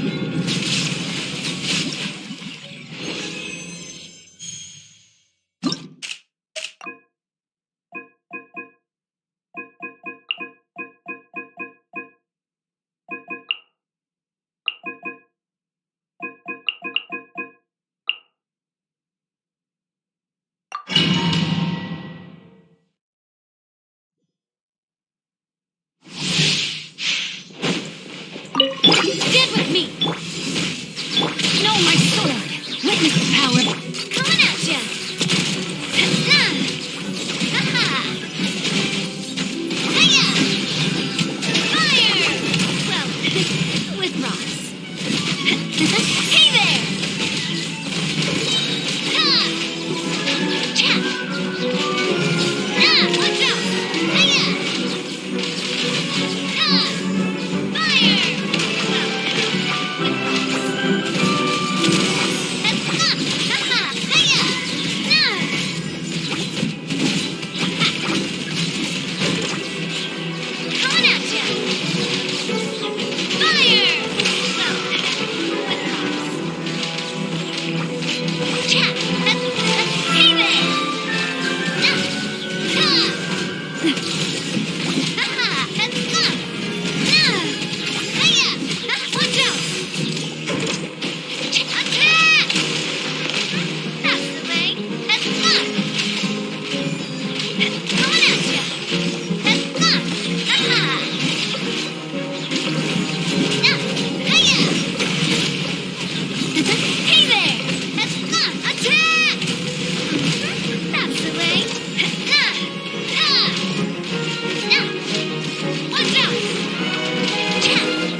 Add Astra. Thank you for complete. Add Astra.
The best way to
Is it just Paimon, or is there something weird about those hilly trails over there?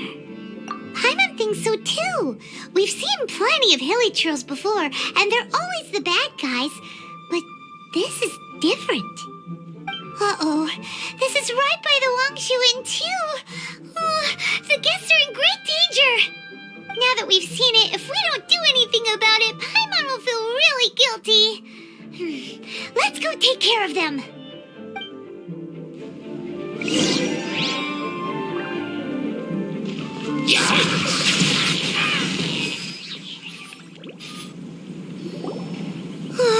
These super evil hilly trolls are more difficult to defeat than the usual kind, too.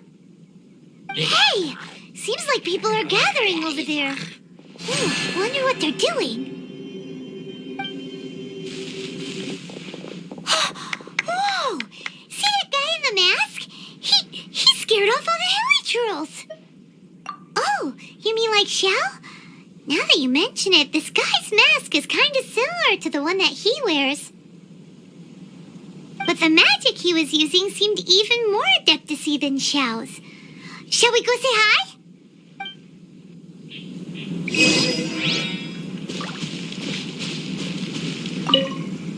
Ahem.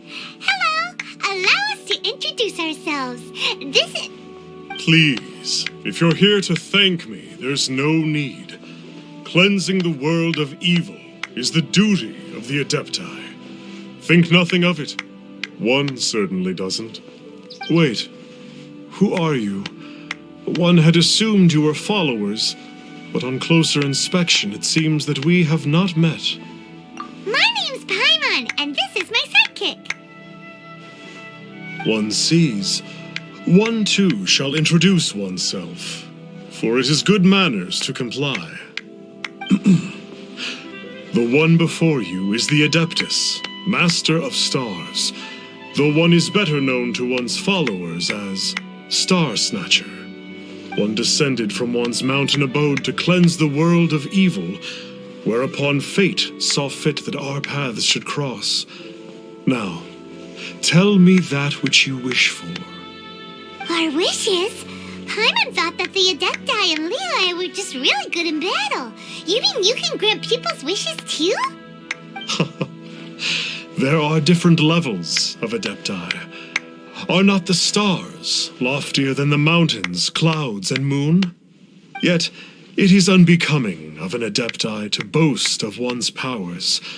One would have you first speak to one's followers, and only then make your verdict.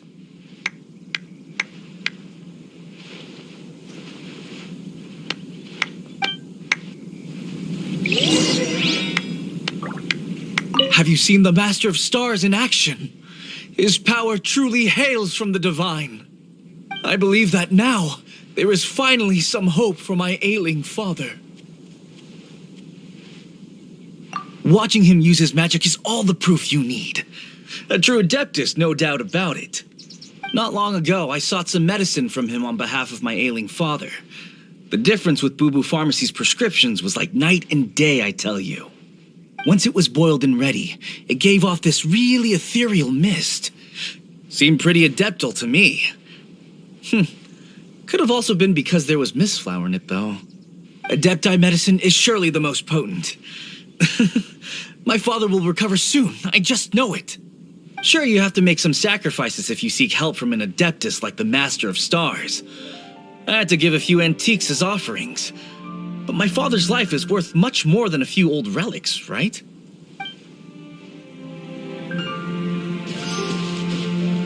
The Millilith don't really need to do shifts when the Master of Stars is around, do they?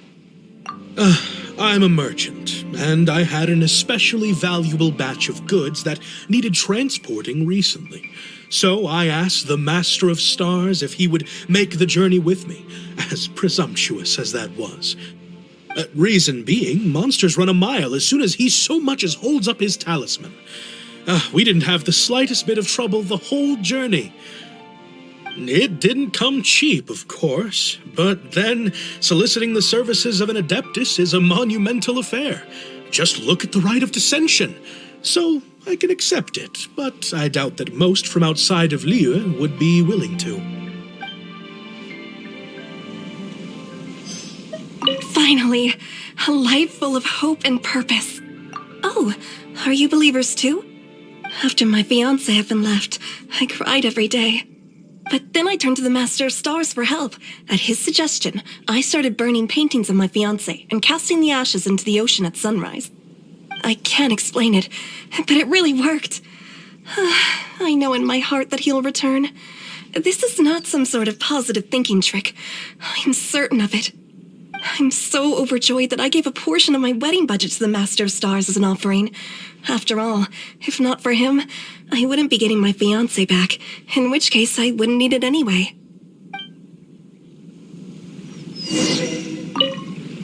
What do you think? One's adherents may exaggerate a little, but they speak from the heart. Surely you jest.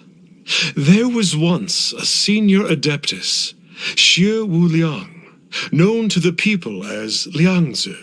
He said this: all things are connected.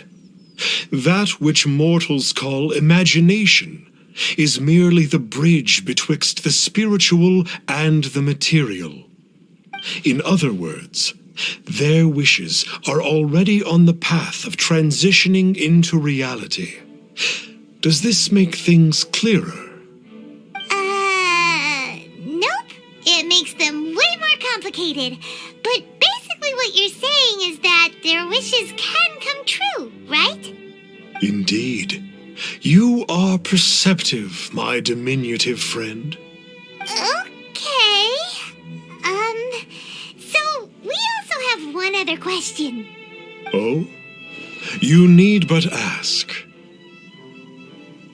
One wanders among mortals, doing good and cleansing evil. One reveals not one's visage to avoid further disturbance to this realm than is necessary. Ah, got it. Now then, what are your wishes?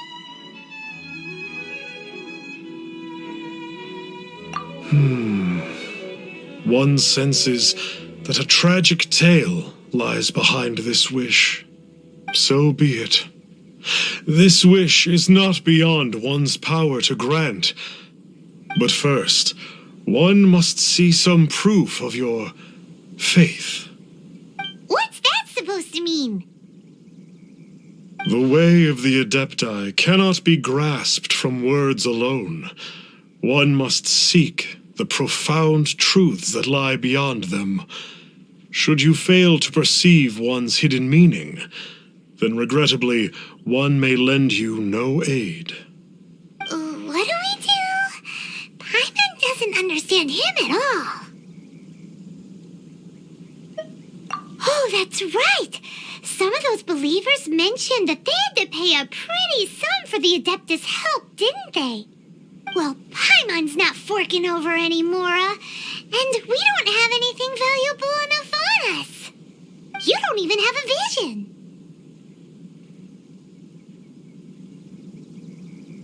Hey, why don't we make him a tasty snack? No one can resist the temptation of good food, can they? Yep, a tasty snack is sure to work.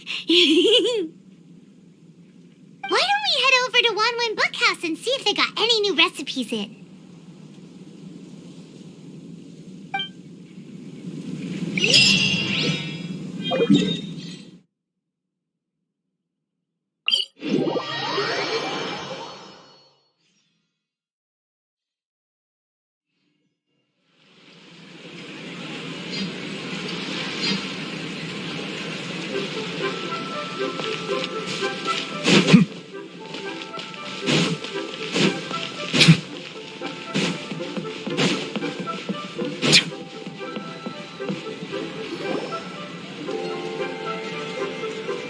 So, you'd like a copy of Yaksha's The Guardian Adepti? Yes. Here, and keep the change. Oh, aren't you generous? Thank you for your patronage.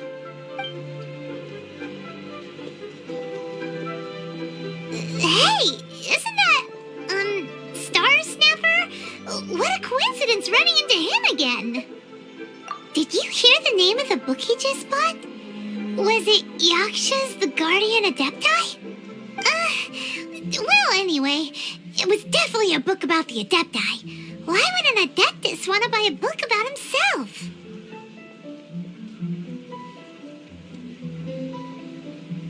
Really? What's so fishy about him? Huh. That's a good point. None of the other Adepti we've met seemed like they needed anything from anyone.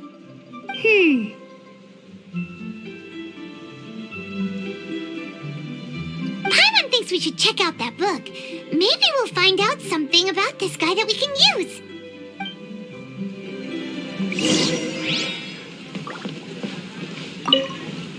Hey there! We'd like a copy of Yaksha's The Guardian Adepti. Do you have one in stock? Huh. Since when did that old chestnut become a bestseller? You're a rare breed of youngster if this is what you like to read. But you should be able to find a copy somewhere on that desk over there.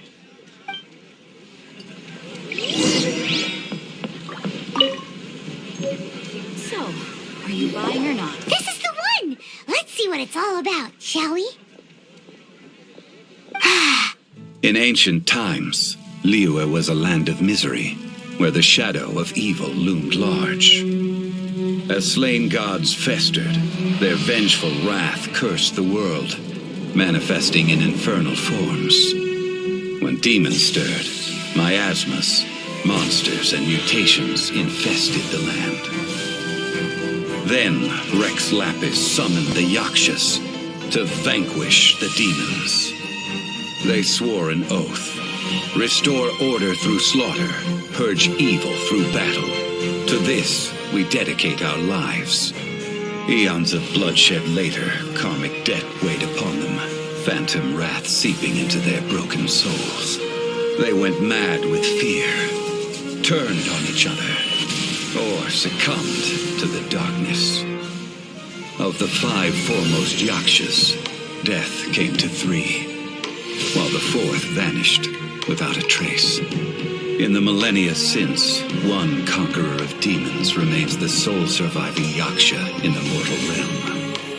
And only on moonlit nights, in the glow from Guyon, and in the sound of the Dihua flute, is his memory preserved.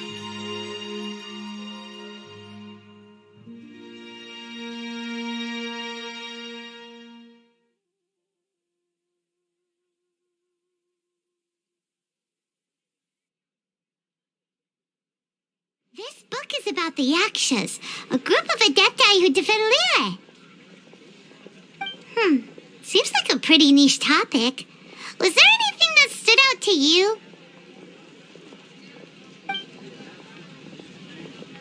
The book says that the wrathful spirits of the gods defeated during the Archon War can sometimes cause plagues, monsters, or mutations.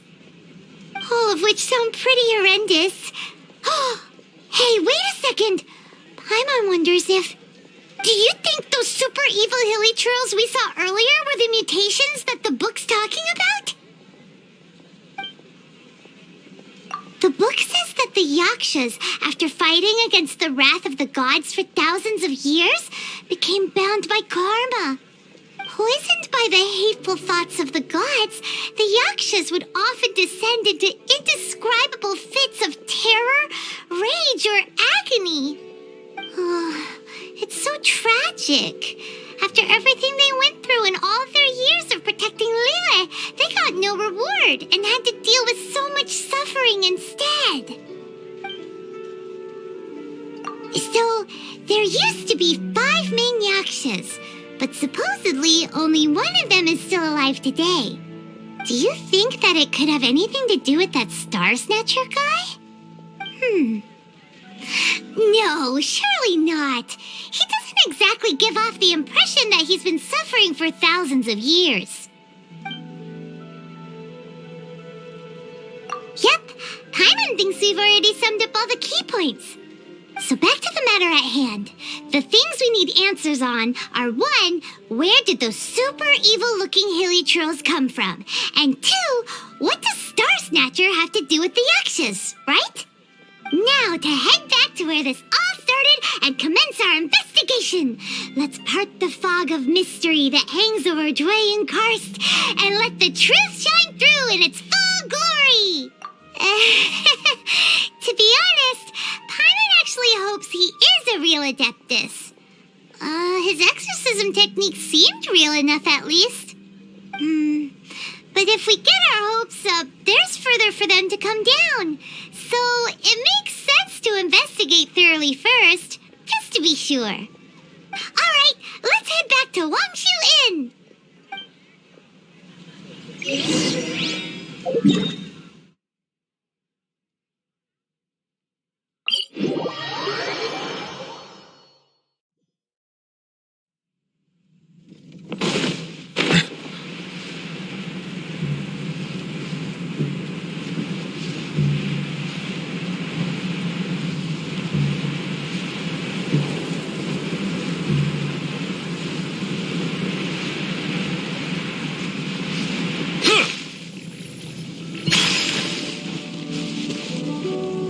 Flee at my command, foul demons!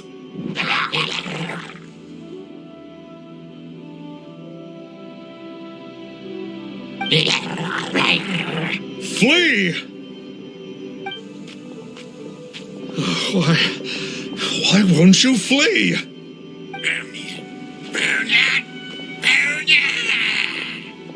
Uh-oh, looks like Star Snatcher's in trouble. And there are innocent bystanders here too. We have to step in. Down.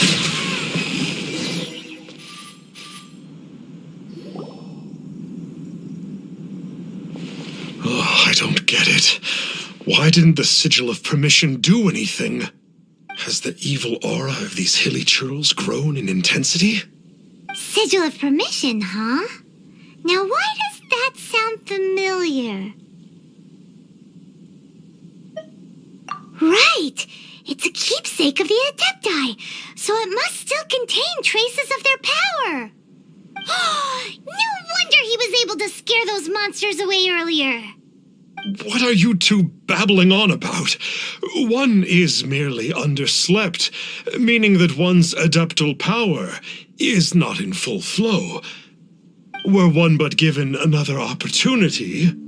Well, as it happens, there goes another bunch of evil hilly churls over there. Should we leave them to you then? One suddenly feels ill at ease. Surely one has overexpended one's adeptal powers. Otherwise, one would surely purge these infernal beings at once. So you were just bragging after all. We were right to be suspicious. Come on, Traveler. Looks like it's up to us. Use your elemental sight and hunt them down.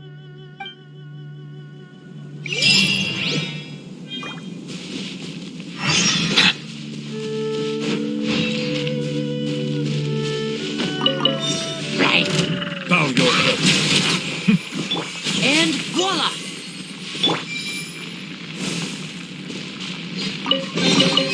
Abandoned property belongs to whoever finds it first, so it's legally yours. Oh, it's that Conqueror of Demons again. No wonder. Paimon was just wondering who could have made such short work of these hilly churls. Let's see what a real Adeptus has to say about all this.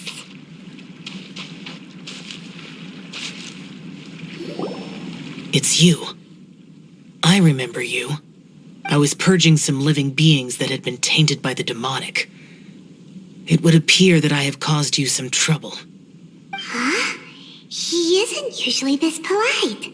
What's going on? But you are exorcising demons.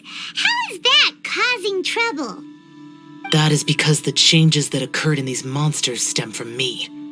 Or more precisely, from the karma I have accumulated. Mutations? Karma? Oh, does that mean... Yeah! Paimon remembers that Xiao is also called the Vigilant Yaksha, isn't he? So that means... Oh... Poor Xiao!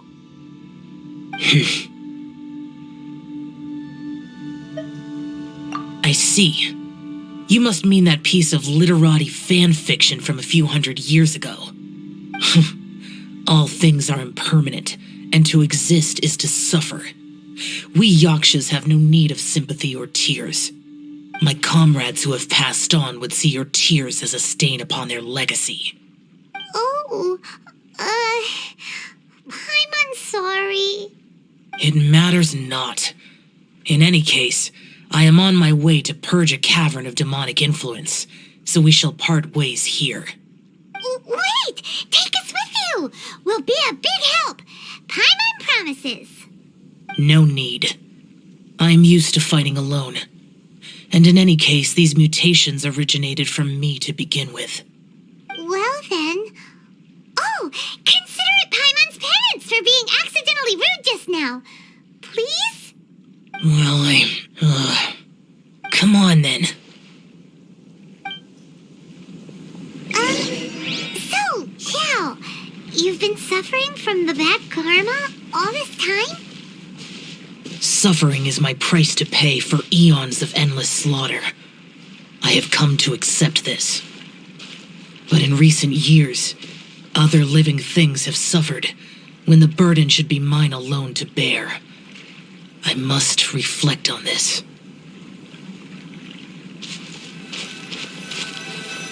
Finish your preparations, and we shall enter. We should not leave those monsters be for too long.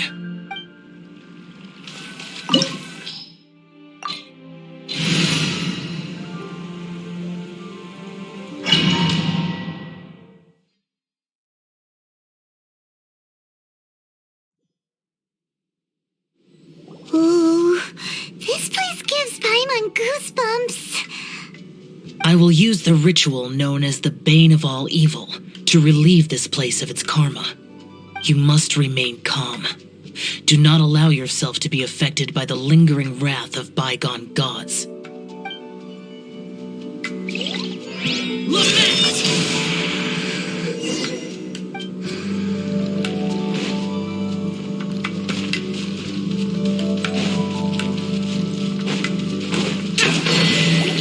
Worthless!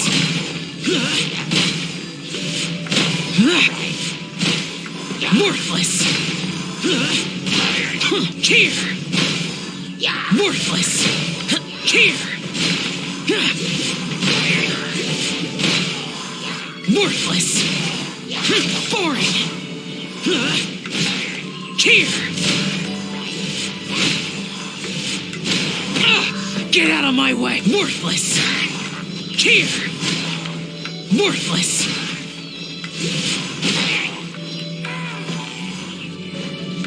Bane of all evil. That must be the power you got for being a vigilant yaksha, right? I must just realized that you only wear your mask when you're fighting the bad guys.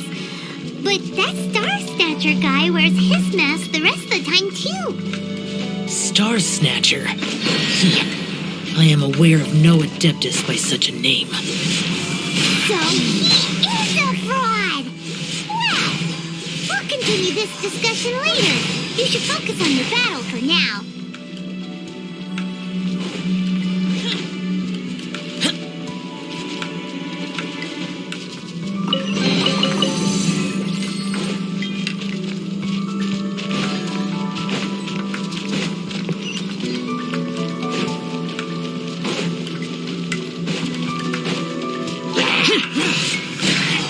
Worthless!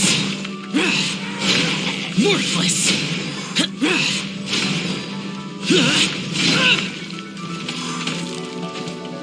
Useless! Boring! Worthless!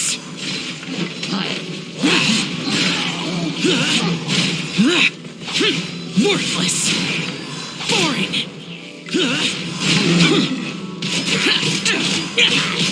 Worthless! Worthless! Worthless! Useless! Worthless!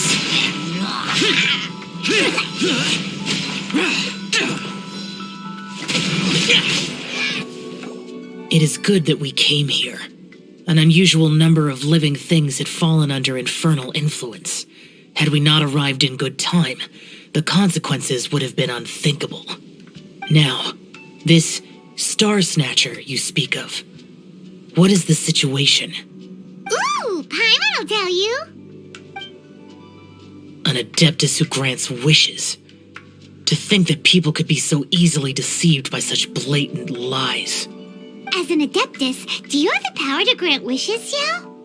The Liyue of yesteryear would never ask the Adepti for boons unearned. Millennia ago, the ancestral people of Liyue asked for nothing more than the strength to defend the land they called their home. To be honest, an Adepti who grants people's wishes is probably more appealing to people nowadays. However feeble people nowadays may be, they are not my concern. I concern myself only with following Rex Lapis's original decree. Oops. Paimon spoke without thinking again. Oh, one more thing. That fake Adeptus has a sigil of permission. It's what he uses to exorcise demons. Wait, truly? Fool. Exorcising demons without exterminating them. It is no wonder they have been congregating here. If this continues, things may spiral out of even my control.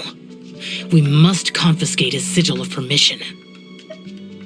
Great minds think alike! Paimon agrees. We've got to show that trickster what you get for trying to fool us. And it just so happens that we've got a real Adeptus with us too. If Xiao were to teach Star Snatcher a lesson, you can bet he'll never dare to pose as an Adeptus ever again. No. I only slay demons, I do not kill mortals. Who said anything about killing him? It would certainly benefit Liyue if we could convince him to cease his wicked ways. I possess an art called Dream Trawler. It is normally used to separate the soul from the body, that one might cultivate oneself in a waking dream. But it can also be used to call forth the spirits of others. Whoa! Now that's a real Adepti art for ya! A ritual must be performed for this art to be used. Assist me in gathering a few items. A censer, 7 lamps, and something to reduce the temperature. Reduce the temperature. Oh, some mist flowers will probably do, right? But as for the censer and the 7 lamps... probably not the kinds of things they're gonna just stumble across in the wild.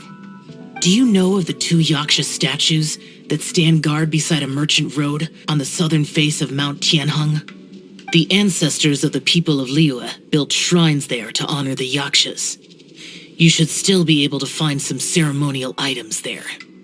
Once you have found them, meet me at the Yaksha statues after nightfall, and I will teach you how to use this art.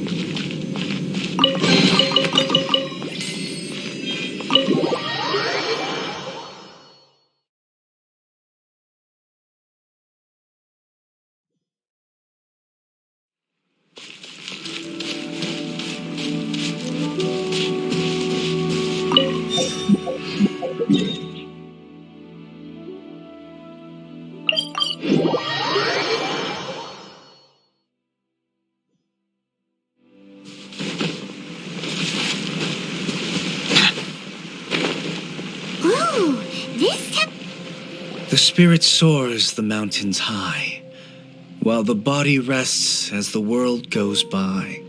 Sorry to interrupt you, but... Well, I'll be. Isn't that something? A pair walk into a shrine, neither to seek nor worship gods or adepti, but to pilfer the tools of worship for their own ends. We know it's rude to ask, but we just need them for a short while. Honest. For the Dream Trawler ritual, I trust. How'd you know that? I have been in the shrine for far longer than you would expect. Perhaps as a reward for my faithfulness, I have been endowed with some understanding of the Adepti arts. Wow. Paimon's never heard of that happening before. It matters not. Take what you need. It is a fortuitous thing that these items may be of service to you. They serve little purpose here, in any case.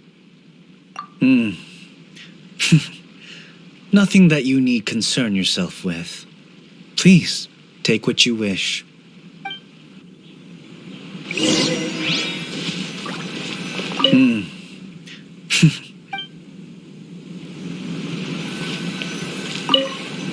This sensor should be fine, right? At least it isn't as run down as the shrine. So next, we just need to grab the 7 star lamps, right? The sooner we start, the sooner we'll be done.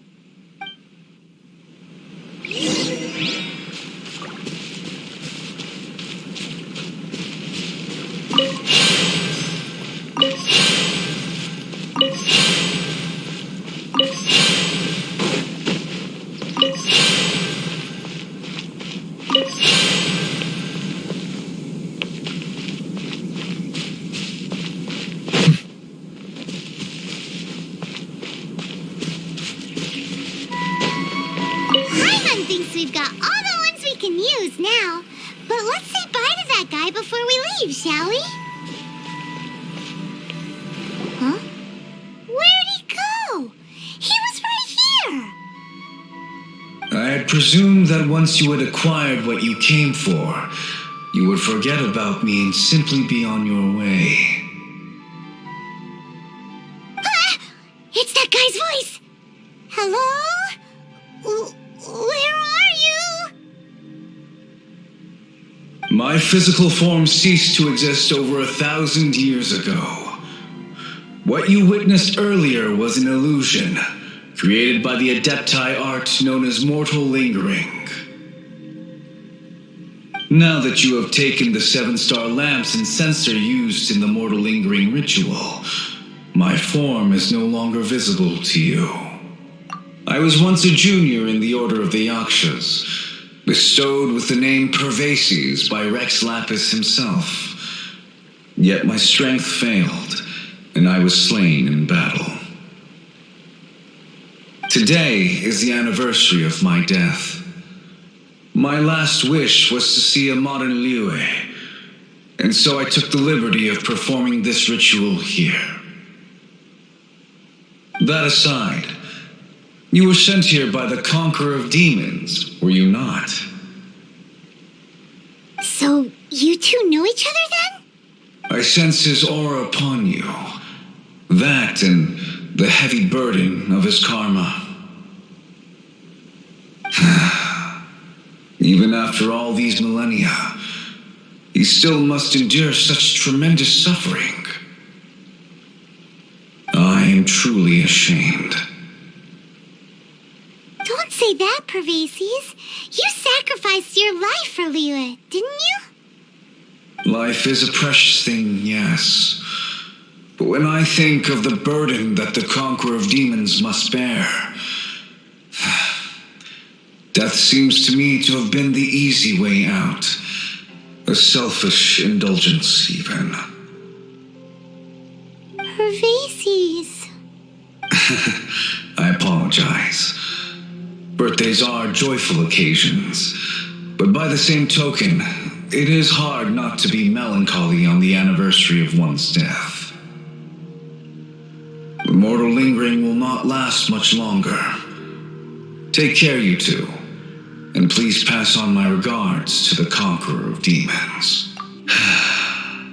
If only I could taste some authentic grilled ticker fish once more. By wave and storm I hunt for fish. By wind and snow I slay evil.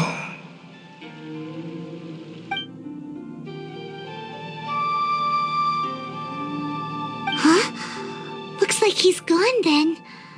Paimon really hopes that at least someone will remember Pervases the Yaksha. We should get going, but let's come back here and make an offering sometime.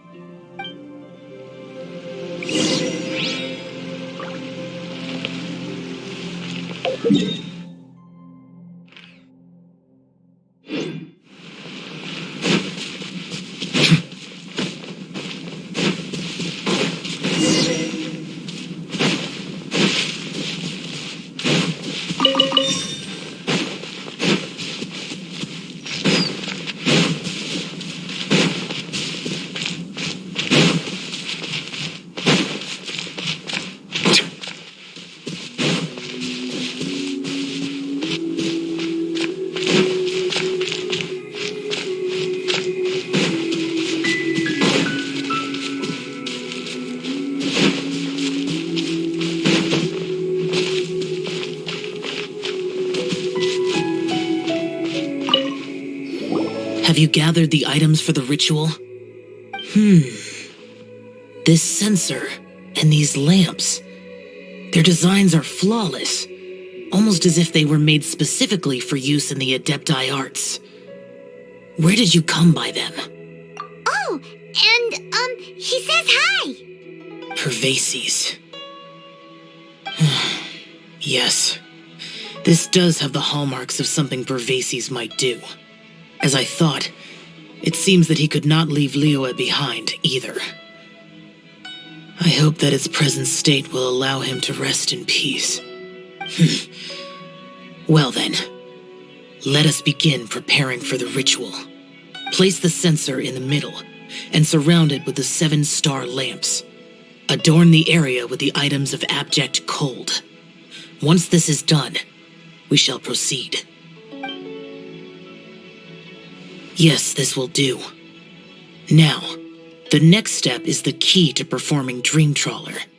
There are 4 steps to performing this ritual: offering incense, meditation, incantation, and loosing an arrow. Seems like a real rigmarole. Adepti arts are the product of millennia of study by Adepti. Do not dismiss their mystical workings as rigmarole. Failure to take this seriously could cause the technique to devour one's own body, or cause the spirit to be sundered from one's flesh permanently. Stop talking! I'm sorry! When offering the incense, we place the incense into the censer with reverence for Rex Lapis in our hearts. Meditation is to empty ourselves of trivial thoughts, and to focus on the target of the art we are performing. Then we shall recite the incantation in a loud voice. Devayaksha, bring forth sin! Finally, we will loose an arrow towards each of the Yaksha statues to enlist their authority for our contract. If all goes well, Star Snatcher's soul will be brought forth shortly. If you have no other questions, let us begin.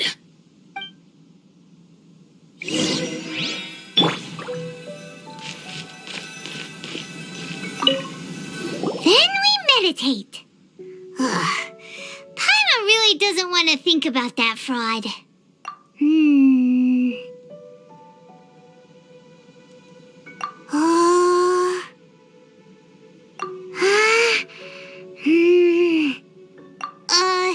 Bring forth sin! It looks like the Yaksha statues are glowing at the waist. So we just fire 1 arrow each of the glowing parts, right?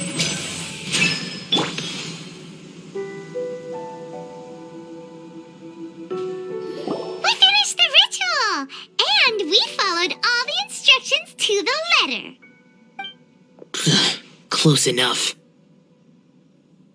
Leave the rest to me. You two get ready to greet him. Where is one? Huh? You two look familiar. What's with one's body?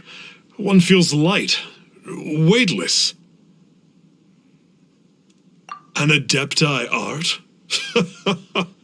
You dare don the guise of an Adeptus in one's presence. But as for the matter of one's present location, one could have sworn that one was dozing off to sleep at Wangshu Inn not a moment ago. Wait, that must be it. Of course it must. As expected of an Adeptus such as oneself. One must indeed be in a dream. There's no helping this guy, is there? Huh? What is the meaning of this? Do you truly think that one will permit such insolence in one's own dreams? All right, time to take him down a peg. The statue! Such impertinence! Hey, stop it! Stop! Please stop! I surrender! I surrender! No, never again. You almost killed me. Oh, how did I ever have the misfortune to meet you two? Please, great Adepti, spare my life. I won't do this ever again, I swear it. We did call your spirit here, but we're not Adepti. He, however, is. You deceive the masses with quackery, masquerade as an Adeptus, exorcise demons without exterminating them, and display a callous lack of regard for life. One day, you will reap that which you have sown. For those who invite the infernal into their lives, there is no redemption. You're...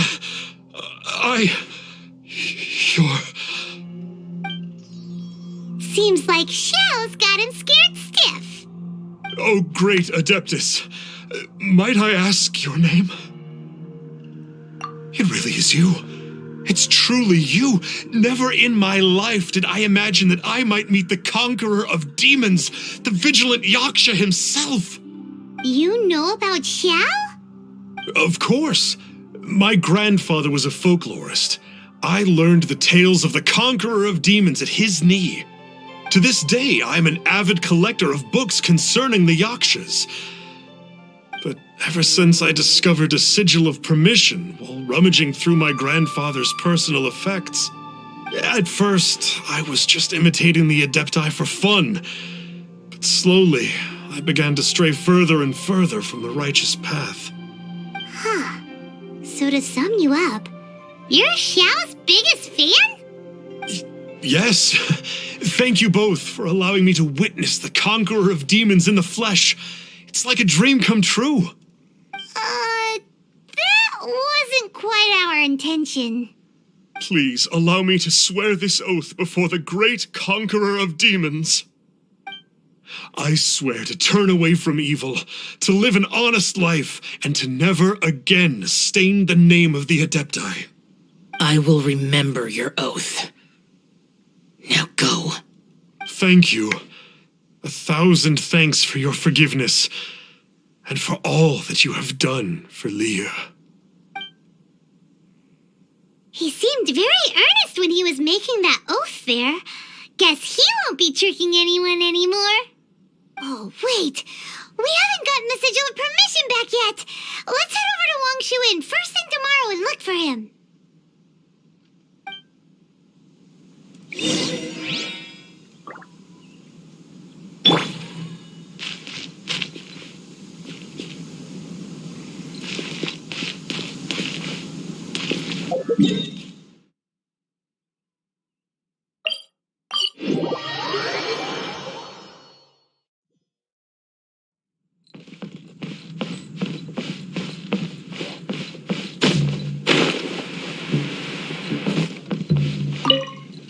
Hey there, boss.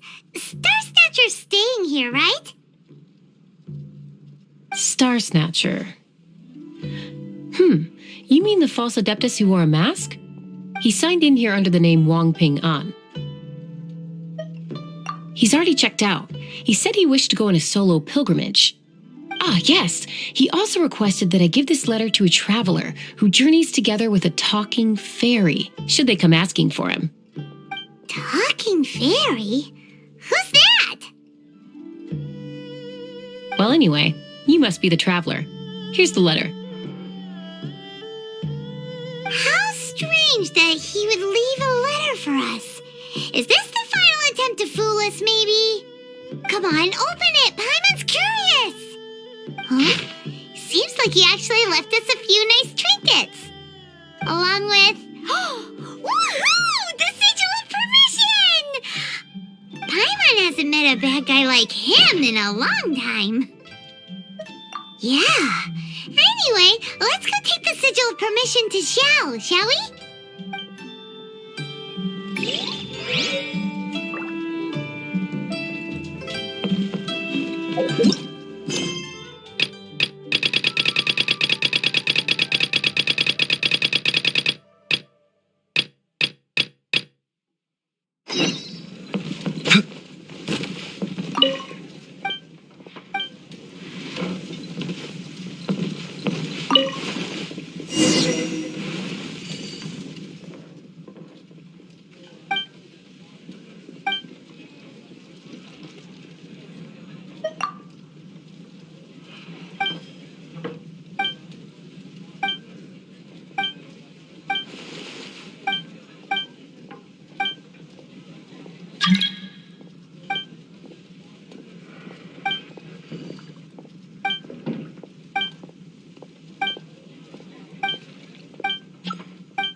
Now disappear!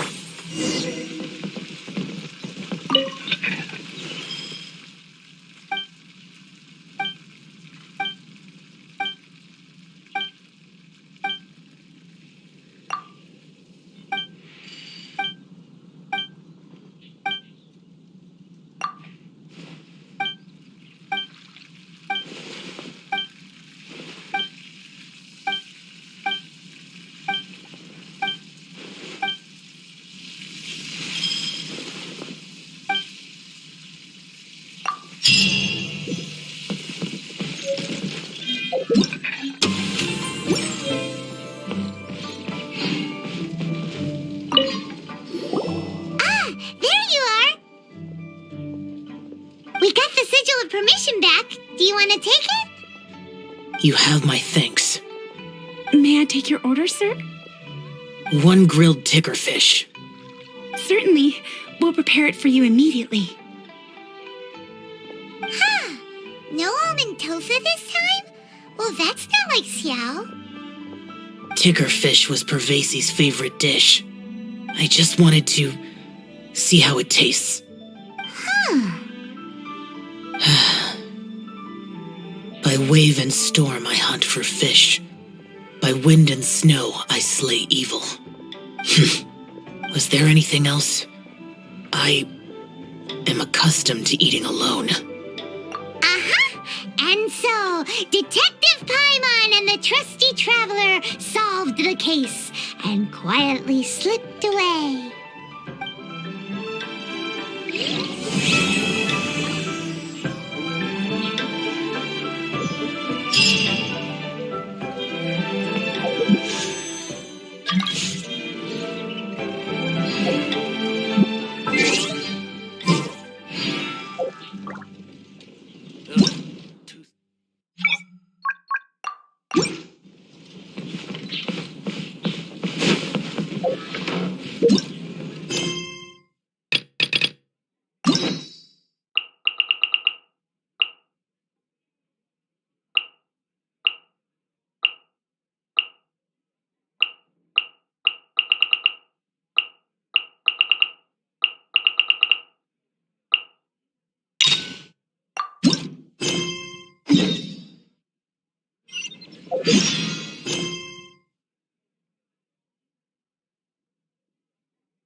It's shocking how much work there is to do, even for the 3 of us.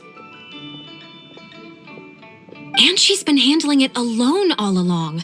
The Qixing secretary clearly isn't an ordinary person. It's so frustrating. Huh? You're...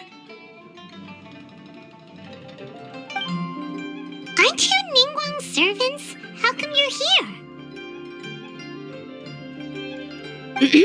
We are Miss Ningguang's private secretaries, not servants. Have you seen Miss Ganyu, traveler? It has been several days since Ganyu left for Joyun Karst. She's the general secretary of the Liyue Qixing. We've only taken over her responsibilities until she gets back. Even though the Qixing have made peace with the Adepti after the latter had denounced Liyue, they still want to pay their respects to the Illuminated Ones. They commissioned Ganyu as their envoy to deliver a letter to Joyun Karst and bring the Adepti the latest news about the crisis. Still, Ganyu should have been back to her usual responsibilities by now, but she's disappeared without a trace. Is that so? Maybe Ganyu just took a little detour. Who can blame her after working so hard? I'm afraid it's not very likely. Ever since we met Ms. Ganyu, she's been nothing but the most conscientious person in all of Liyue. Even when it's time for her annual leave, Ms. Ganyu stays on duty at Yue High Pavilion saying there is still so much to do. She couldn't possibly be using her mission as an excuse to slack off. Oh, Paimon sees how it is. But she's half Adeptus. She wouldn't get in trouble, right? Why do you look so upset? It's because of this absurd workload of hers.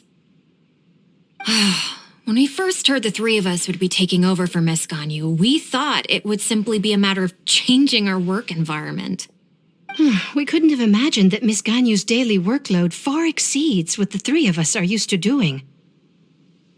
Speaking of Julian Karst, Traveler, I've heard that you can go in and out of there as you please. Of course! We've been there lots of times. Ah, that's good news. Could you go to Julian Karst and find Miss Ganyu for us? Preferably before we collapse under this workload. We're saved. I remember Miss Ganyu said that she'd be visiting Cloud Retainer's abode. You might as well start looking for her there. It's about time she came back to work. Otherwise... No, perhaps we should go to Lady Ningguang first and bring up our overtime pay again. So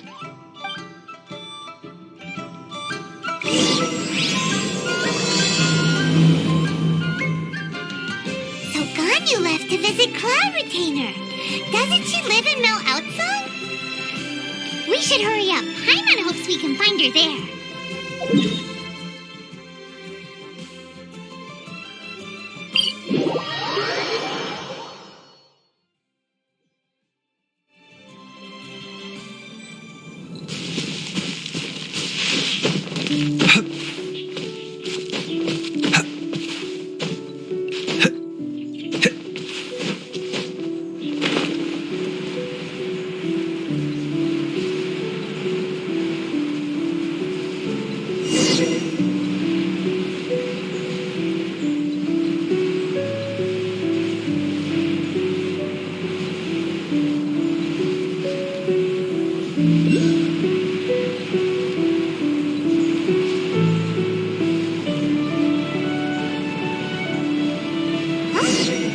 Person standing over there. That's Ganyu. We finally found her.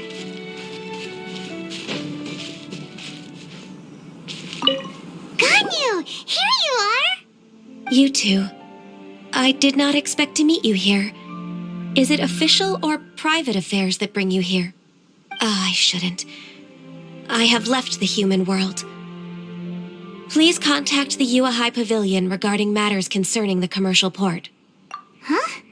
You don't want to be the Qixing secretary anymore? But they're all waiting for you to come back. That's why you're here? You want me to come back? I'm afraid you came here in vain. What? Did something happen? The clouds fold and unfold. The tide ebbs and flows. It was meant to be. When the Adepti entrusted humans with overseeing Liyue, I knew it was only a matter of time until I had to leave. My Adepti blood makes me unwelcome in Liyue Harbor. I delivered the letter and came back to Liyue Harbor, only to discover that I had been replaced by Baiwen, Baishao, and Baishu. Perhaps that mission of mine was just a pretext to remove me. Since the Qixing gave me a chance to leave with dignity, I decided to be tactful as well. I appreciate your kindness, but there's no need for your words of comfort. After 1,000 years away, I came back to Julian Karst. Looking at the clouds floating among the mountains brings me peace of mind. I feel better now. But... Who disturbs the peace of these mountains? Cloud Retainer, we're terribly sorry. We just... One merely jests. One felt your presence the moment you set foot upon this land.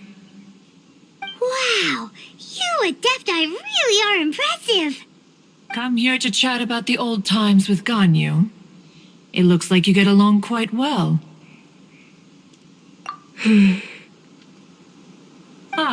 A matter leaves you at an impasse then. Not to worry. One is exceptional at seeking avenues for conversation. One has been one's own companion in idle talk for many a year. Yes. Since you are Ganyu's friends, tales from her youth shall one apprise you of, perhaps?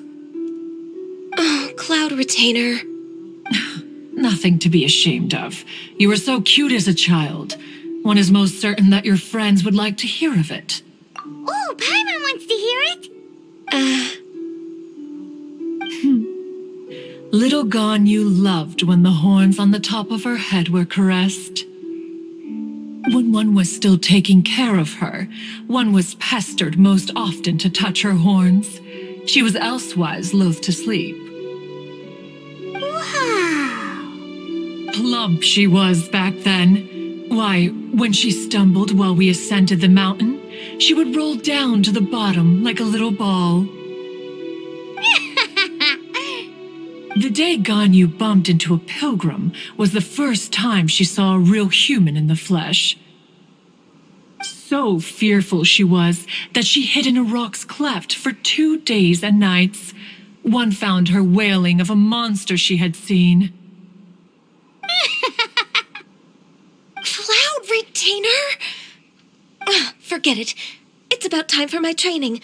I will take my leave.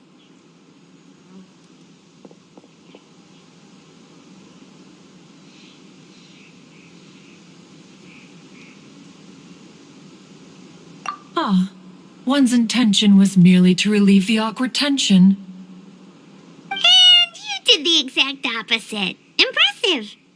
Be that so? But returning to Ganyu, most gladdened one is of your arrival. One cannot help but feel that remaining in Jueyun Karst shall not be good for her. One will tell you more about her, if you should permit it. Most benevolent among all Adepti are the Qilin. They drink only spring water and eat only whole grain. But perhaps the mountainous dwellings of Adepti in Jueyun Karst might be too lonely for her human side. Under moonlight did one see her last. She stood by the precipice's edge, and upon the mist-veiled mountains she gazed. Her thin figure was immersed in the vast sea of clouds. One noticed her loneliness and sought to convince her to go back to the human world. But just then, she said thus. Liyue Harbor feels even lonelier than Jueyun Karst. When I look at the sea of clouds in Jueyun Karst, I merely feel the loneliness of a solitary cloud gazer. When I step into the sea of people in Liyue, I feel the loneliness of an inhuman that doesn't belong in the human world. One did, by chance, hear this much of Ganyu's thoughts. Alone, she will find her predicament hard to conquer. One hopes that you will accompany her. Oh, Retainer's right. We can't leave Ganyu depressed like that. Besides, Liyue hasn't given up on her. She's got it all wrong. Anyways, what's that training Ganyu was talking about? She has sought to reclaim her Adeptus side since returning to Jueyun Karst. At her behest, one has organized training for her to achieve that end.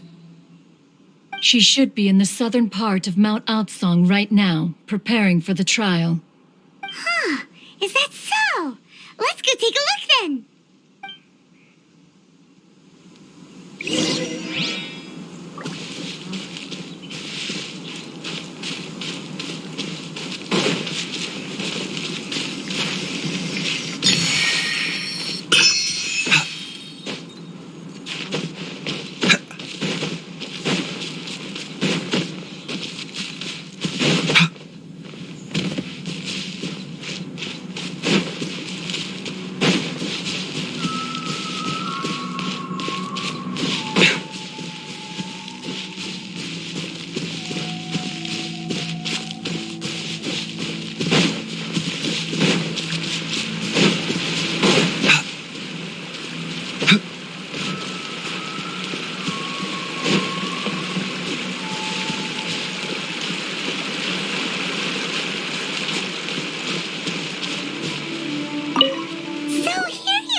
Why did you come here?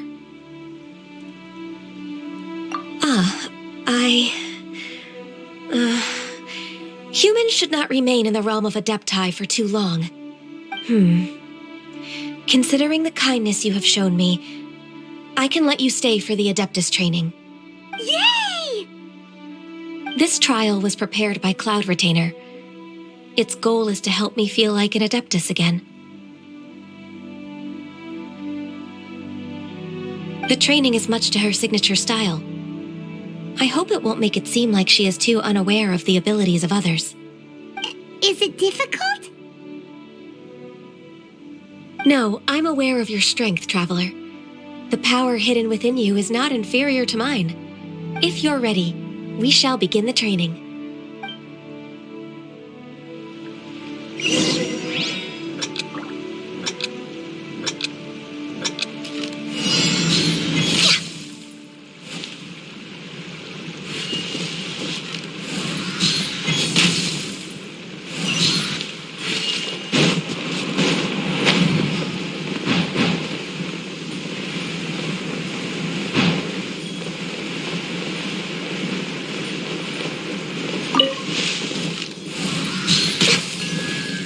Next on the agenda...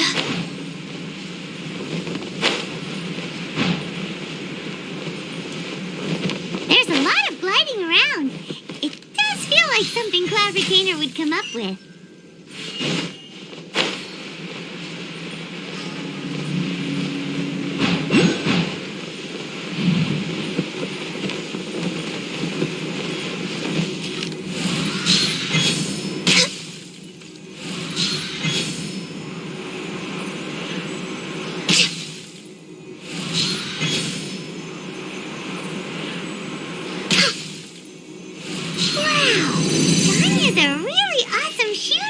If you could see through the eyes of an Adeptus, you wouldn't be so surprised.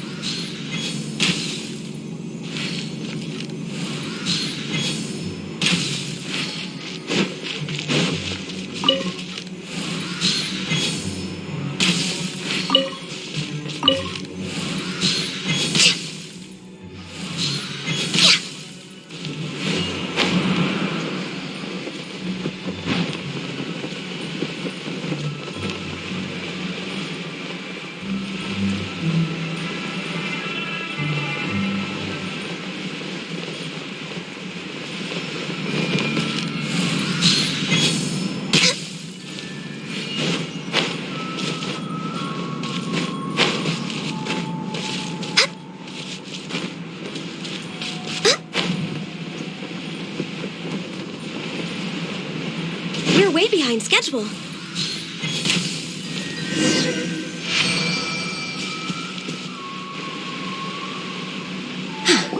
We've completed the task. What do you think? Hardships are a fact of life, both for the Adepti and humans alike. Ganyu, what were you planning to do once your training was over? The training's not over yet.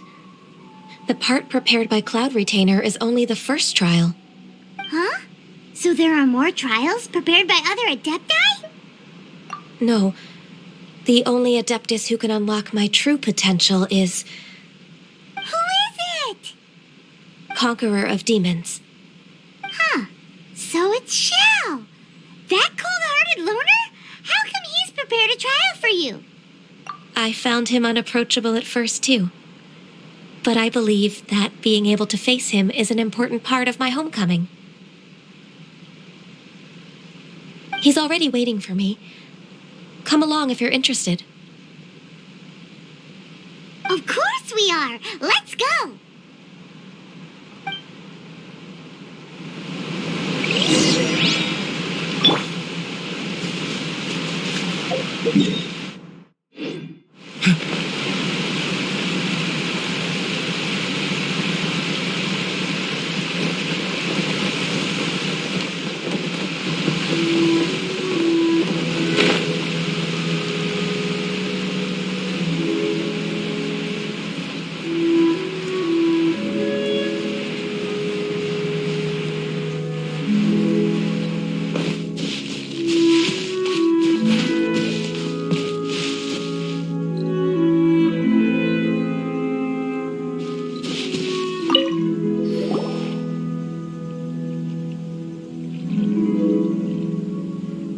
You're half an hour late.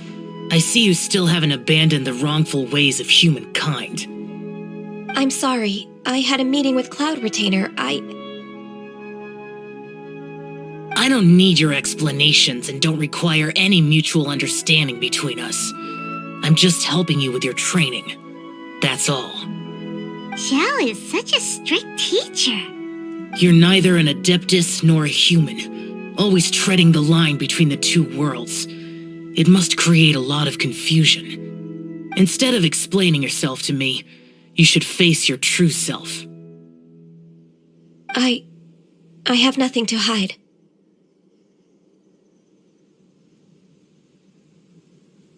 The body and the mind are one. If something worries your mind, your body can help you find a solution. The trial I've prepared for you will explore the true potential of your body. Yes. I'm ready.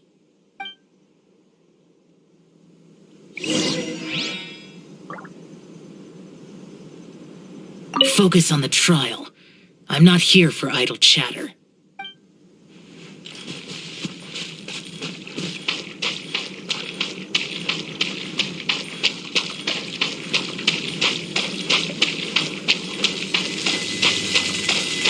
The trial's begun! Paimon can feel it in the air. Even the weather's changed.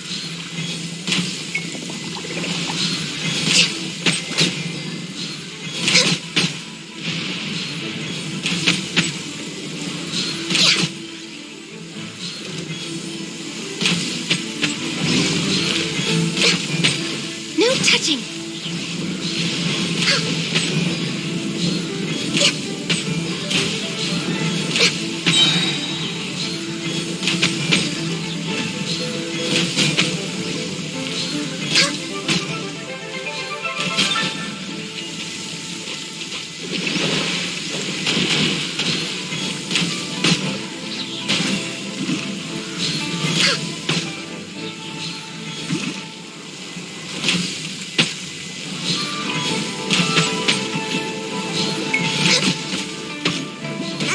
Didn't see the horn of ice.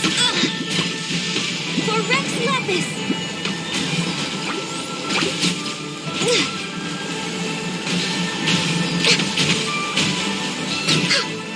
Access denied.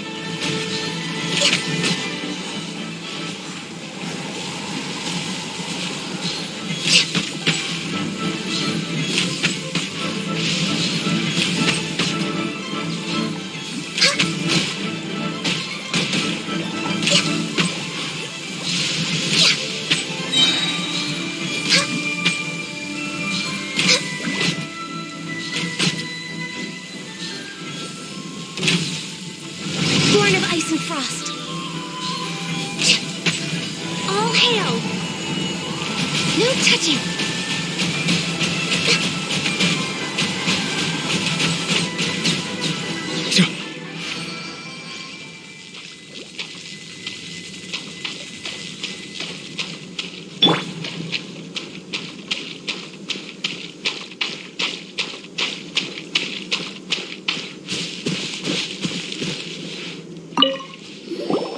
I've completed your trial. You don't have to report back to me. Seeking other people's validation won't benefit your training. Only you can evaluate the result of this trial. You'll progress faster that way. Understood. Xiao always has such strong opinions. From tomorrow on, I'll start raising the difficulty of your training, so you'll have to... I have to do what? Another one of those pesky visitors. I'll leave him to you, Ganyu. It's also a part of your training. Pesky visitor? So even here there are those that Xiao can't deal with?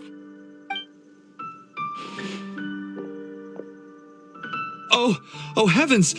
Blessed be Rex Lapis! I've finally come upon the Adepti.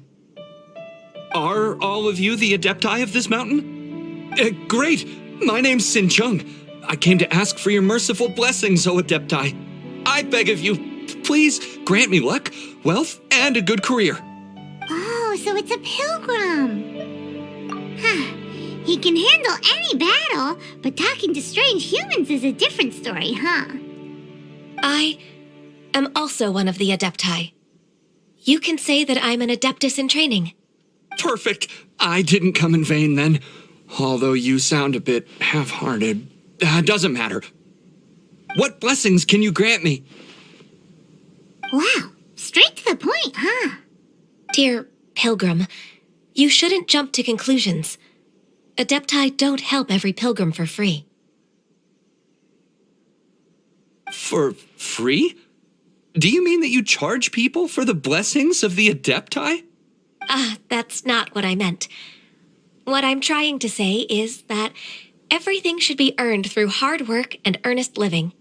It would be unfair to other people if you got everything you wanted for no reason. Hold on. I've heard this all before. You're just like my old man, always nagging me. Your father must have experienced it firsthand. The lives of the common folk are riddled with hardships, but are also full of joy. A person of your age should focus on work and family, instead of chasing after fairy tales.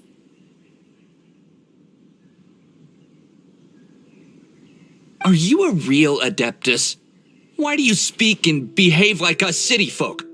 You sure you're not one of those swindlers who pose as an Adeptus to cheat people out of their money? Ugh, how dare you reprove me? I bet you came here looking for the Adepti yourself. He might sorta have a point. We did come here looking for Ganyu after all. Enough. Doesn't matter if you're a real Adeptus or not. You're useless. I'm leaving. Nobody's stopping you. Ganyu, don't let that guy ruin your mood.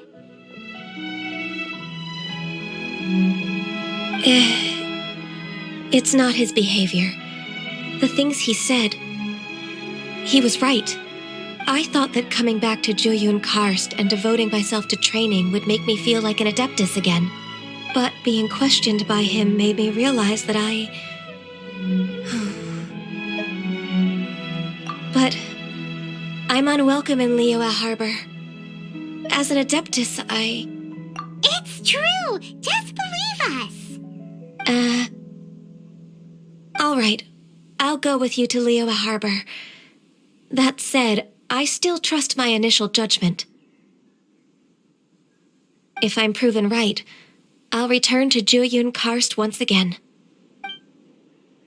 It's a step in the right direction. Let's go!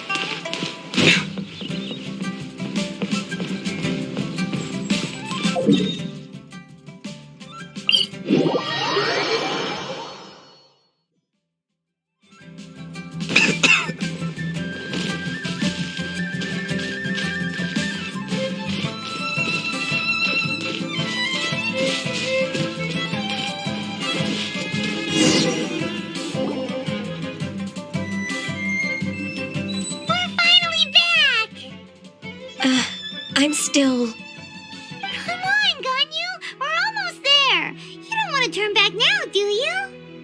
I suppose you have a point. It would be quite impolite of me to leave the two of you now. That's right! Where do you want to go first, then? I've spent too much time in the mountains.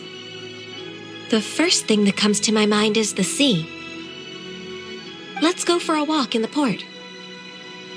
Happy to come with.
sound of the waves in this familiar port. The smell of the sea breeze makes me nostalgic. Ganyu, you didn't leave Liyue for that long. Why do you look so moved? Well, I used to be so busy. I haven't taken a stroll around here in a long time. Huh, that's true. Ganyu seemed to be working overtime. Well, when I think about my time here, I've spent most of it behind a desk filing documents. It put me in a certain mood, similar to the one I felt during my training in Juyun Karst, in fact. Is that... It is! It's Lady Ganyu. I wouldn't have thought I'd meet you here.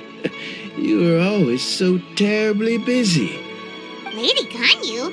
Why are you calling her that? Allow me to introduce Uncle Tian. He is... That's all right. Just tell them the truth. They have done so much for Liyue after all, and I am the one who has yet to introduce myself. Uncle Tian is a member of the Liyue Qixing, the Tianshu. What? This grandpa is a member of the Qixing? The same rank as Ningguang? Hush now. I must ask for your discretion concerning my identity. Fishing in the port and strolling about are the greatest pleasures of my life. I have no wish to be followed around by those armed guards. In most people's eyes, I'm just a forgetful and wordy old man. Uncle Tian is too modest. He's been around for a long time. There's no one who can replace a person of such noble character. What an honor to receive such high praise from Lady Ganyu herself. I guess I must have done something right over the last, however many decades. Uncle Tian, please. A person of your standing should really stop calling me Lady Ganyu. My apologies. It's not intentional, just a habit from my younger days. Thank you for looking after me when I first ascended to my position in the Qixing. Oh, so you've been friends for many decades now, huh?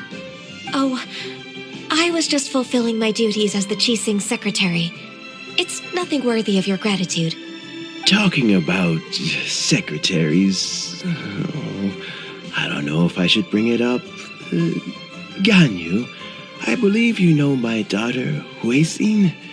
She seems to be a bit troubled recently. Yes, she works at Yue High Pavilion and she's my junior. How can I help her? I don't know myself, really. She's all grown up now and doesn't like to ask for my help. May I trouble you to meet her at Yue High Pavilion? She just needs a bit of guidance. With pleasure. Solving the Qixing's problems has always been in my job description. She's back in character, just like that, huh? Let's move then, to Yue High Pavilion.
Miss Ganyu.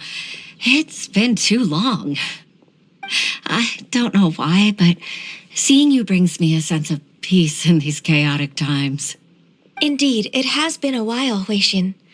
I'm flattered, but aren't you exaggerating a little? I heard that you've encountered some problems and came to see if I could be of some help. My father asked you to come, didn't he? Abusing his status as a member of the Qixing to trouble you. Don't worry. I'm always happy to help a junior colleague from Yuehai Pavilion. Ganyu's not only a competent secretary, but also a great mentor. So, what can you tell me about the problem?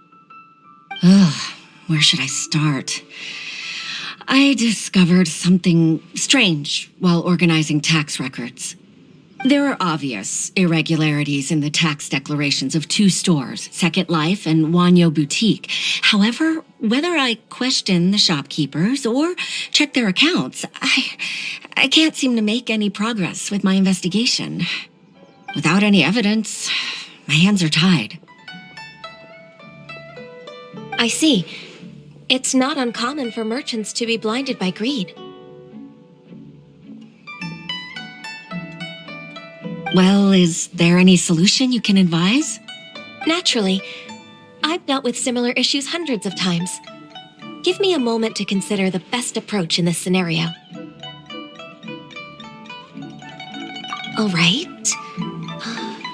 Let's approach it this way, then. Your enemy knows you best. Huh? If I remember correctly, Second Life and Wanyo Boutique are old business rivals, competing for market share due to their similar wares. In that case... I know what you mean, Miss Ganyu. Miss Ganyu plans to let them expose each other. Exactly. Let's start with Wanyo Boutique. The owner's name is... Bolai, isn't it? Yes, you're right. Follow me, please.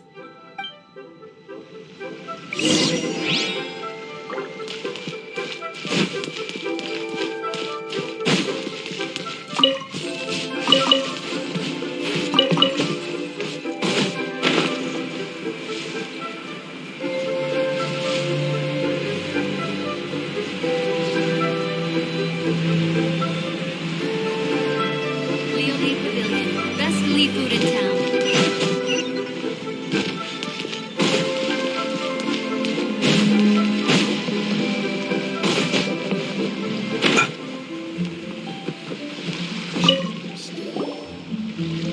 Aha! We meet again, traveler. And you must be from the Yuehai Pavilion? I suppose you're about to place a big order. I'd be honored to offer you my wares.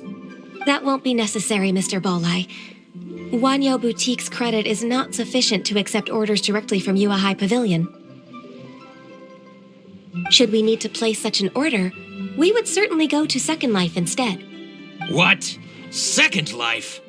Ugh, that rascal Dongsheng. He's stealing all of my customers. Well, Second Life's credit has always been excellent, and based on their tax records, their business is thriving.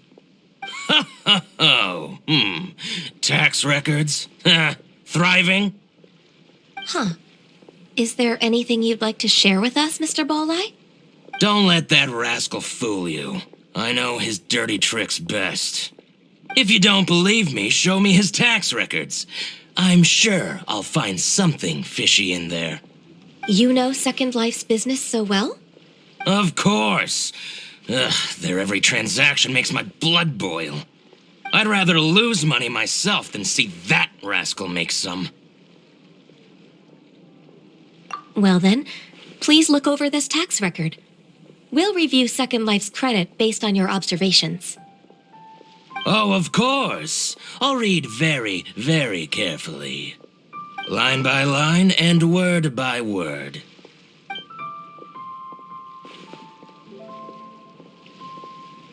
Ah, here, I found it. That exquisite wooden furniture set he bought from Fanmu Carpenters at the beginning of the year. Ugh, he even flaunted it in front of me. Look at the tax record. Not a word about that furniture. And he kept all the profit for himself. I see. He must have gotten rid of all the documents related to this transaction. No wonder there was no trace of it. I told you so. Just as I expected. Ugh, I can't wait to watch him squirm. But, Ms. Ganyu, despite all this, can't he just flat out deny ever making this transaction? He might have destroyed all the evidence, but I believe the supplier, Fanmu Carpenters, might still have some proof of it. Aha, you're right. Master Lu from Fanmu Carpenters must still have the invoice. He wouldn't be swayed by the likes of Dongsheng. I hope so. Let's go to Fanmu Carpenters. It should be near Chingsa Village. Thank you for shining a light on this case, Mr. Balai. Oh, please, that's nothing.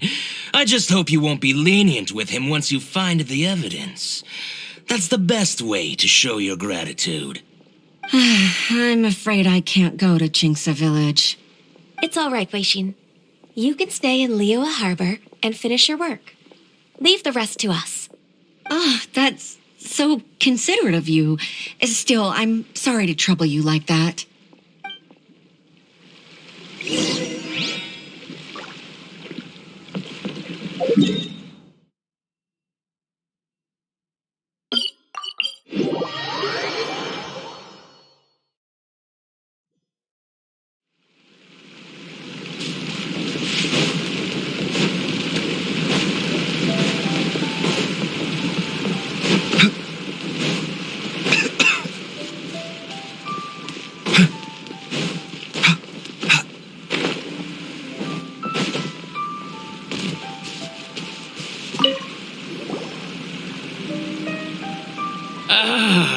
Welcome. How can an old carpenter like me help you?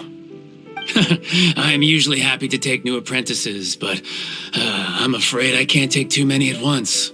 But I'm always around if you're keen for a chat.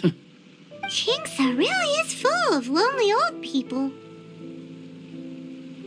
Hey, I heard that, Flying One. I'm sorry. Master Lu, we've just come to see you and ask you some questions. Don't worry, I know. You're from the Yuehai Pavilion, right? Why would the Qixing care about an old man like me? Well, whatever. You said that you want to ask me something. Ask away, then.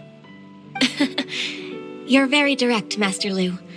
I will be plain. We're looking for proof that Dongsheng from Second Life has been evading taxation. Dongsheng bought some furniture from you at the beginning of the year. Do you still have the invoice or any other record of that transaction? Oh, it's about Second Life. It was a big order. How could I forget? Sure enough, Mr. Balai was right. Could we perhaps borrow that invoice? We won't have any evidence to bring against Dongsheng otherwise. Of course you can. But I'm not so sprightly anymore. What's that supposed to mean? I only do my woodwork and display finished wares here at Fanmu Carpenters. As for old documents and such, I keep them all in a warehouse west of here. But some troublemakers have recently moved there, invading my warehouse. I tried to drive them away, but they just wouldn't leave. Since you need that invoice anyway, it may be best to get it from the warehouse yourself. And while you're at it, you can teach those louts a lesson. So that's what happened. I see. I'll leave you to it then. I need to get back to work.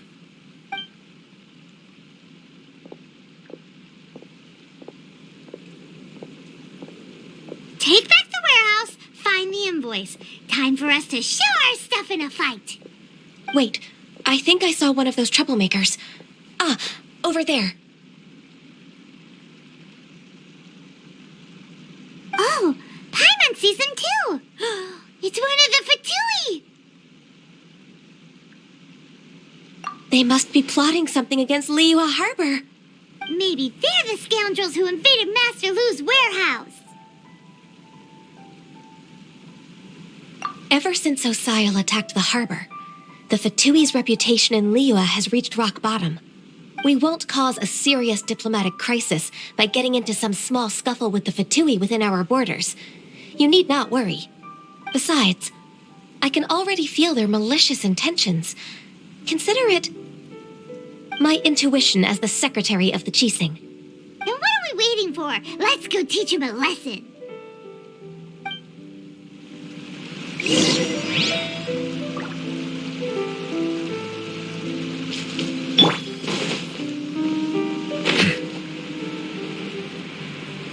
You'll get frostbite. Your head frozen, crisp. Let the mighty be humbled.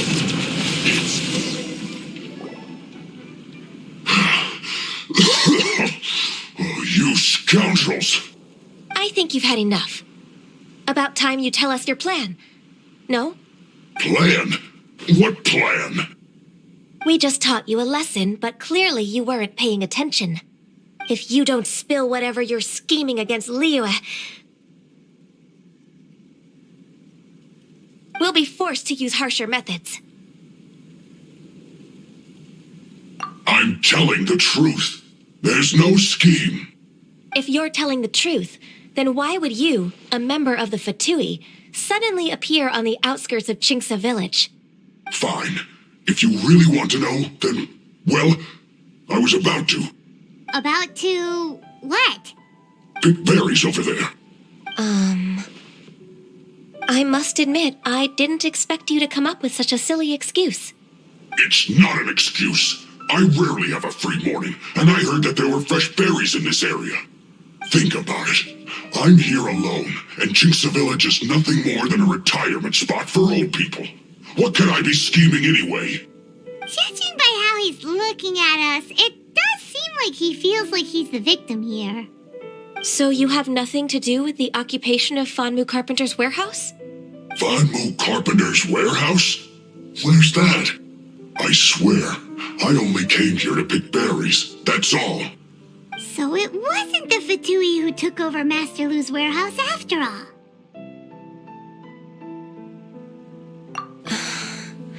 I also feel that he's telling the truth. Whoopsie! I misjudged the situation and offended you. My apologies. Our exchange only represents my personal views. If you wish it so, you can file a complaint to the Ministry of Civil Affairs. Exchange? This woman, she's clearly aware that the Ministry of Civil Affairs wouldn't side with us Fatui. Yes, precisely. As an alternative, you may try to solve this problem with force once again. Paimon's in! Darn you. How can you wear that solemn face while bullying me like this? What's your choice, then? I'll get back to my berries.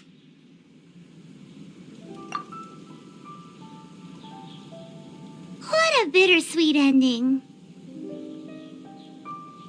I made a laughingstock out of myself.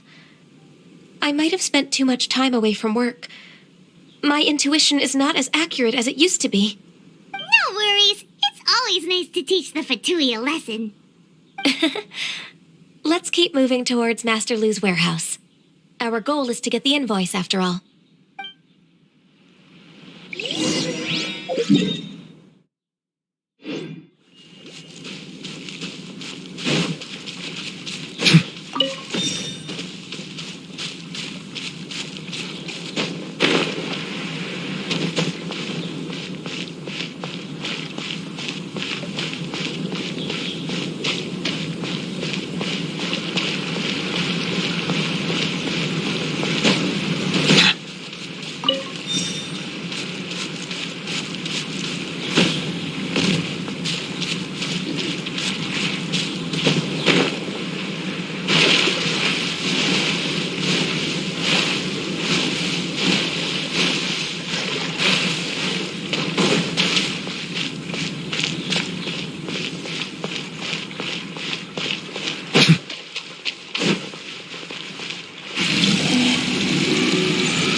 a few hair churls. Let's show them what we got.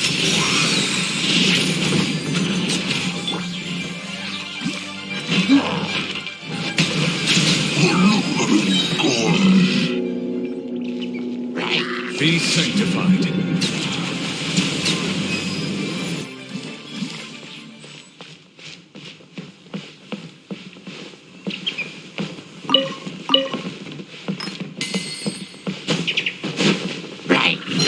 Settle down.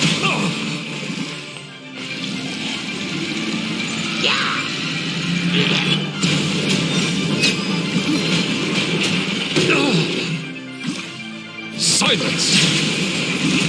All clear. Quick, let's look around for the invoice.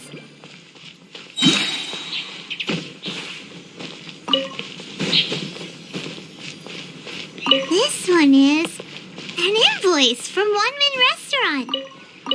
This one is Wang Sheng Funeral Parlors. Oh, so they make coffins too. This one is Second Lives. We finally found it. Let's bring this invoice back to Hoishin.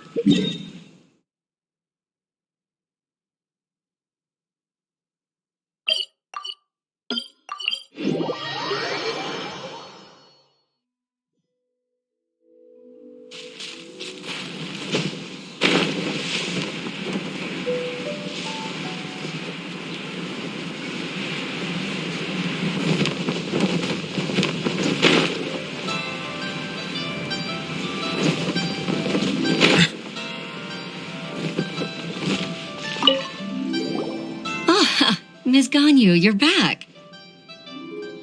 I hope it wasn't too much trouble rushing about like that. I promise to help you and I'll keep my word. Nothing to worry about. Look, it's the invoice for the transaction between Second Life and Fanmu Carpenters. We've brought it back.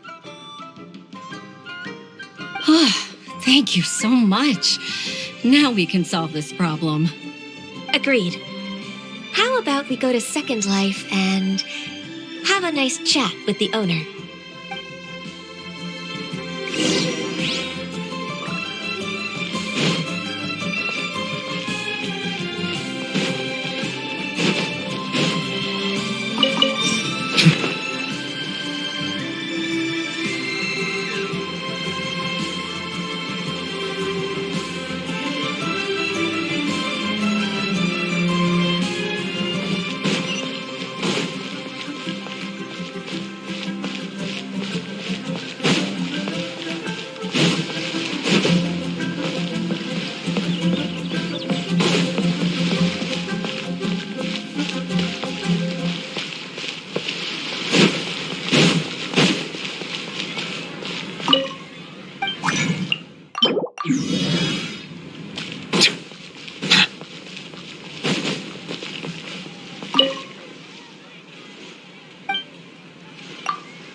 Isn't it Huixin from the Yuehai Pavilion?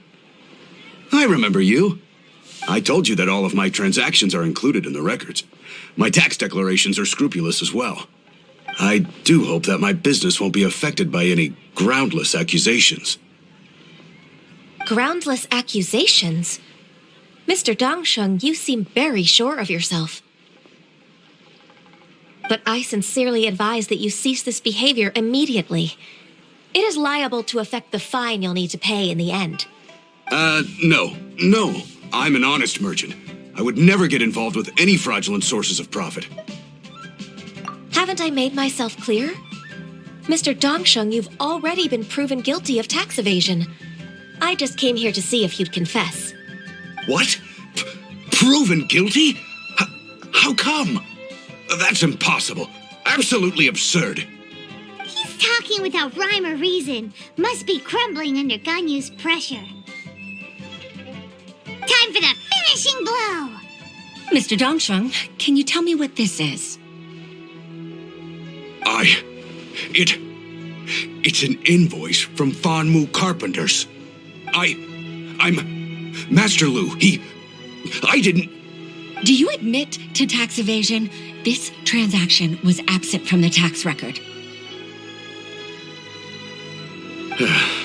I didn't think you'd find out. I didn't leave a single trace. Indeed. We wouldn't have found out if it weren't for Mr. Boalai's aid. Balai? That imp from Wanyo Boutique? So he told on me behind my back.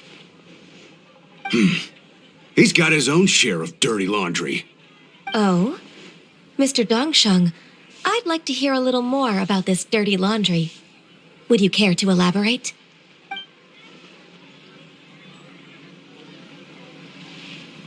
I don't think you'll need my guidance for what comes next. Yes, thank you, Ms. Ganyu. I can take it from here. That's good. I must say, you're truly impressive, Ms. Ganyu. Your enemy knows you best. To think, you came up with this plan and executed it so masterfully. It's actually one of your father's, the Tianshu's, old tricks. I just took some inspiration from it. My father? Pitting your opponent against their enemies and watching them drag each other down from an advantageous position, that's how Uncle Tian managed to keep his position in the Qixing secure for so many years. I figured that as Uncle Tian's daughter, you'd naturally grasp your father's strategies. So I decided to use one of your father's tricks and play it out for you to see. I can see it now. Clearly, I still have a lot to learn about my father. I'm really grateful, Ms. Ganyu. You're the kindest mentor I've ever had. Thank you. Ganyu solved both Huishin's work and family problems. 2 birds with 1 stone. Oh, you've helped me so much. You must allow me to repay your kindness. That's not necessary. No need to be so serious. It was nothing, really. Then let me treat you to a meal. The Traveler and Paimon are invited as well. I appreciate your help. All right, come on, Ganyu. Just say yes. Let's eat. If it's just a meal, there's no reason for me to decline. It'll be my pleasure, Huixin.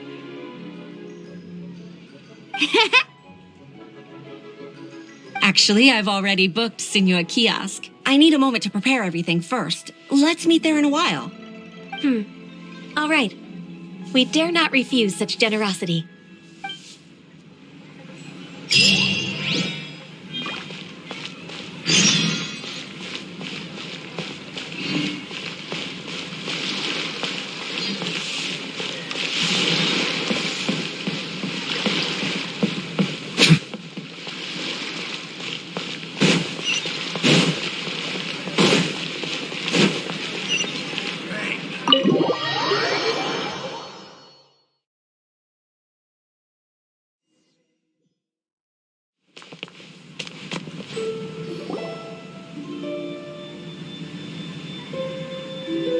Miss Ganyu, thank you for accepting my invitation.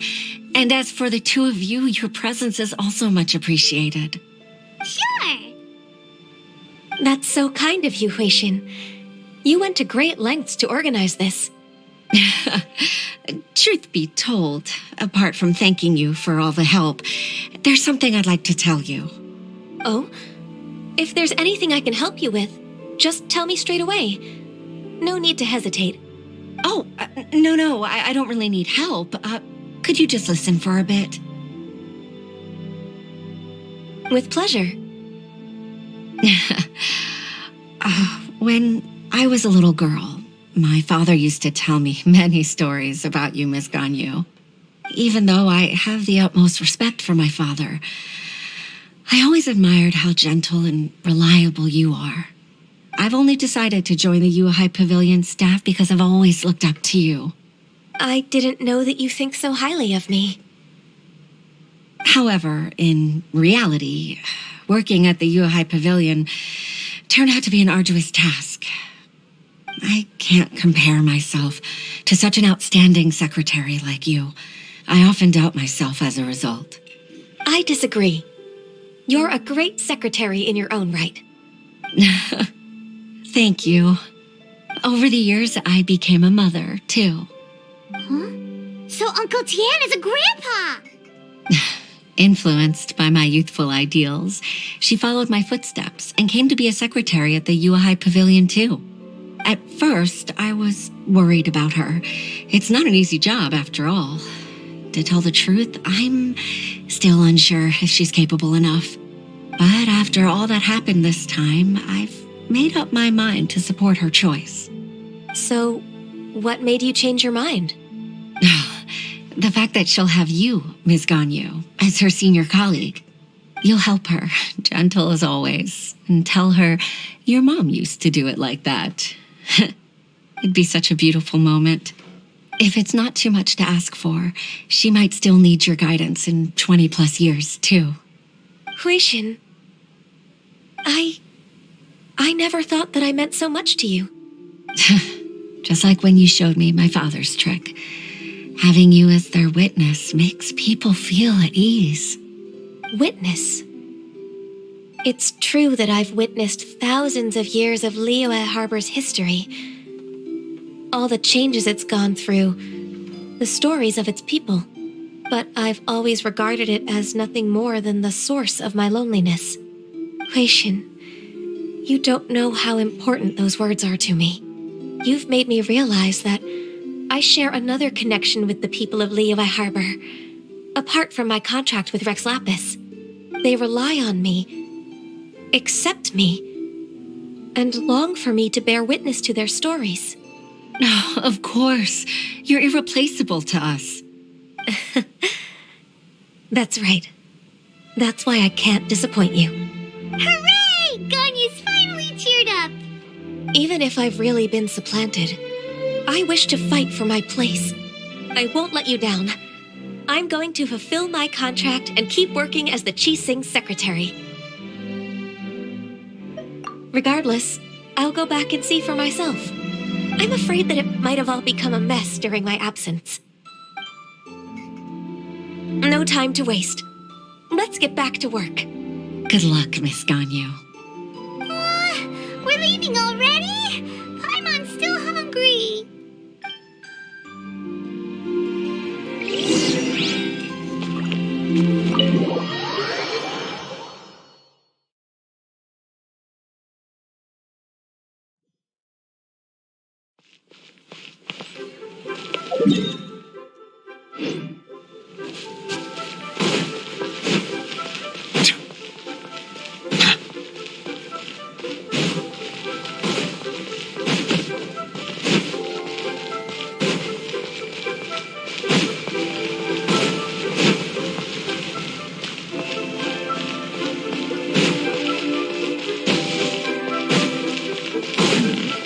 This is a peaceful neighborhood.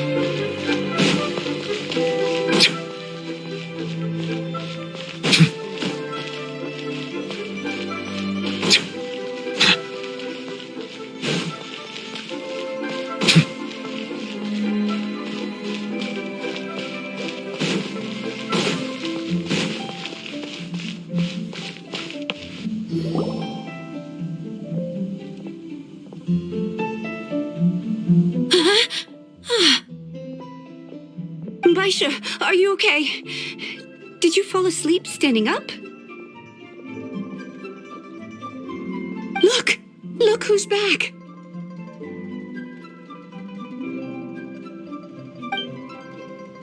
You even have enough time for leisure? It seems you three are a suitable replacement for me after all. Not at all. We've been working for too long. If we didn't take a break... We wouldn't have survived long enough to see you again, Miss Ganyu. Miss Ganyu, we've missed you. That's so kind of you all, given we've only met once. We've been praying day and night for you to return and take over your duties again.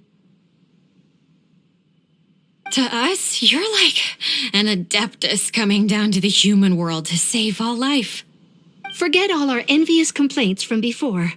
Just free us from this strenuous work, please. All right, I see. Please divide the matters at hand into government affairs, business affairs, and civil affairs. Mark out the tasks that haven't been started, and those that are in progress. I'll take care of the rest. Of course. We'll do it right away. Oh, finally. We're saved. Yes, there's one more thing. I'd like to earnestly thank you, Traveler. If it weren't for your companionship, I would still be embroiled in my inner conflict right now. To think that I'd gained a human friend outside of work. It makes me happier than I could have imagined. I'd like to repay you when I'm done with the work at hand. What would you say if I accompanied you on one of your trips? Sure, but are you ever done with work on you? Let's cross that bridge when we come to it, shall we?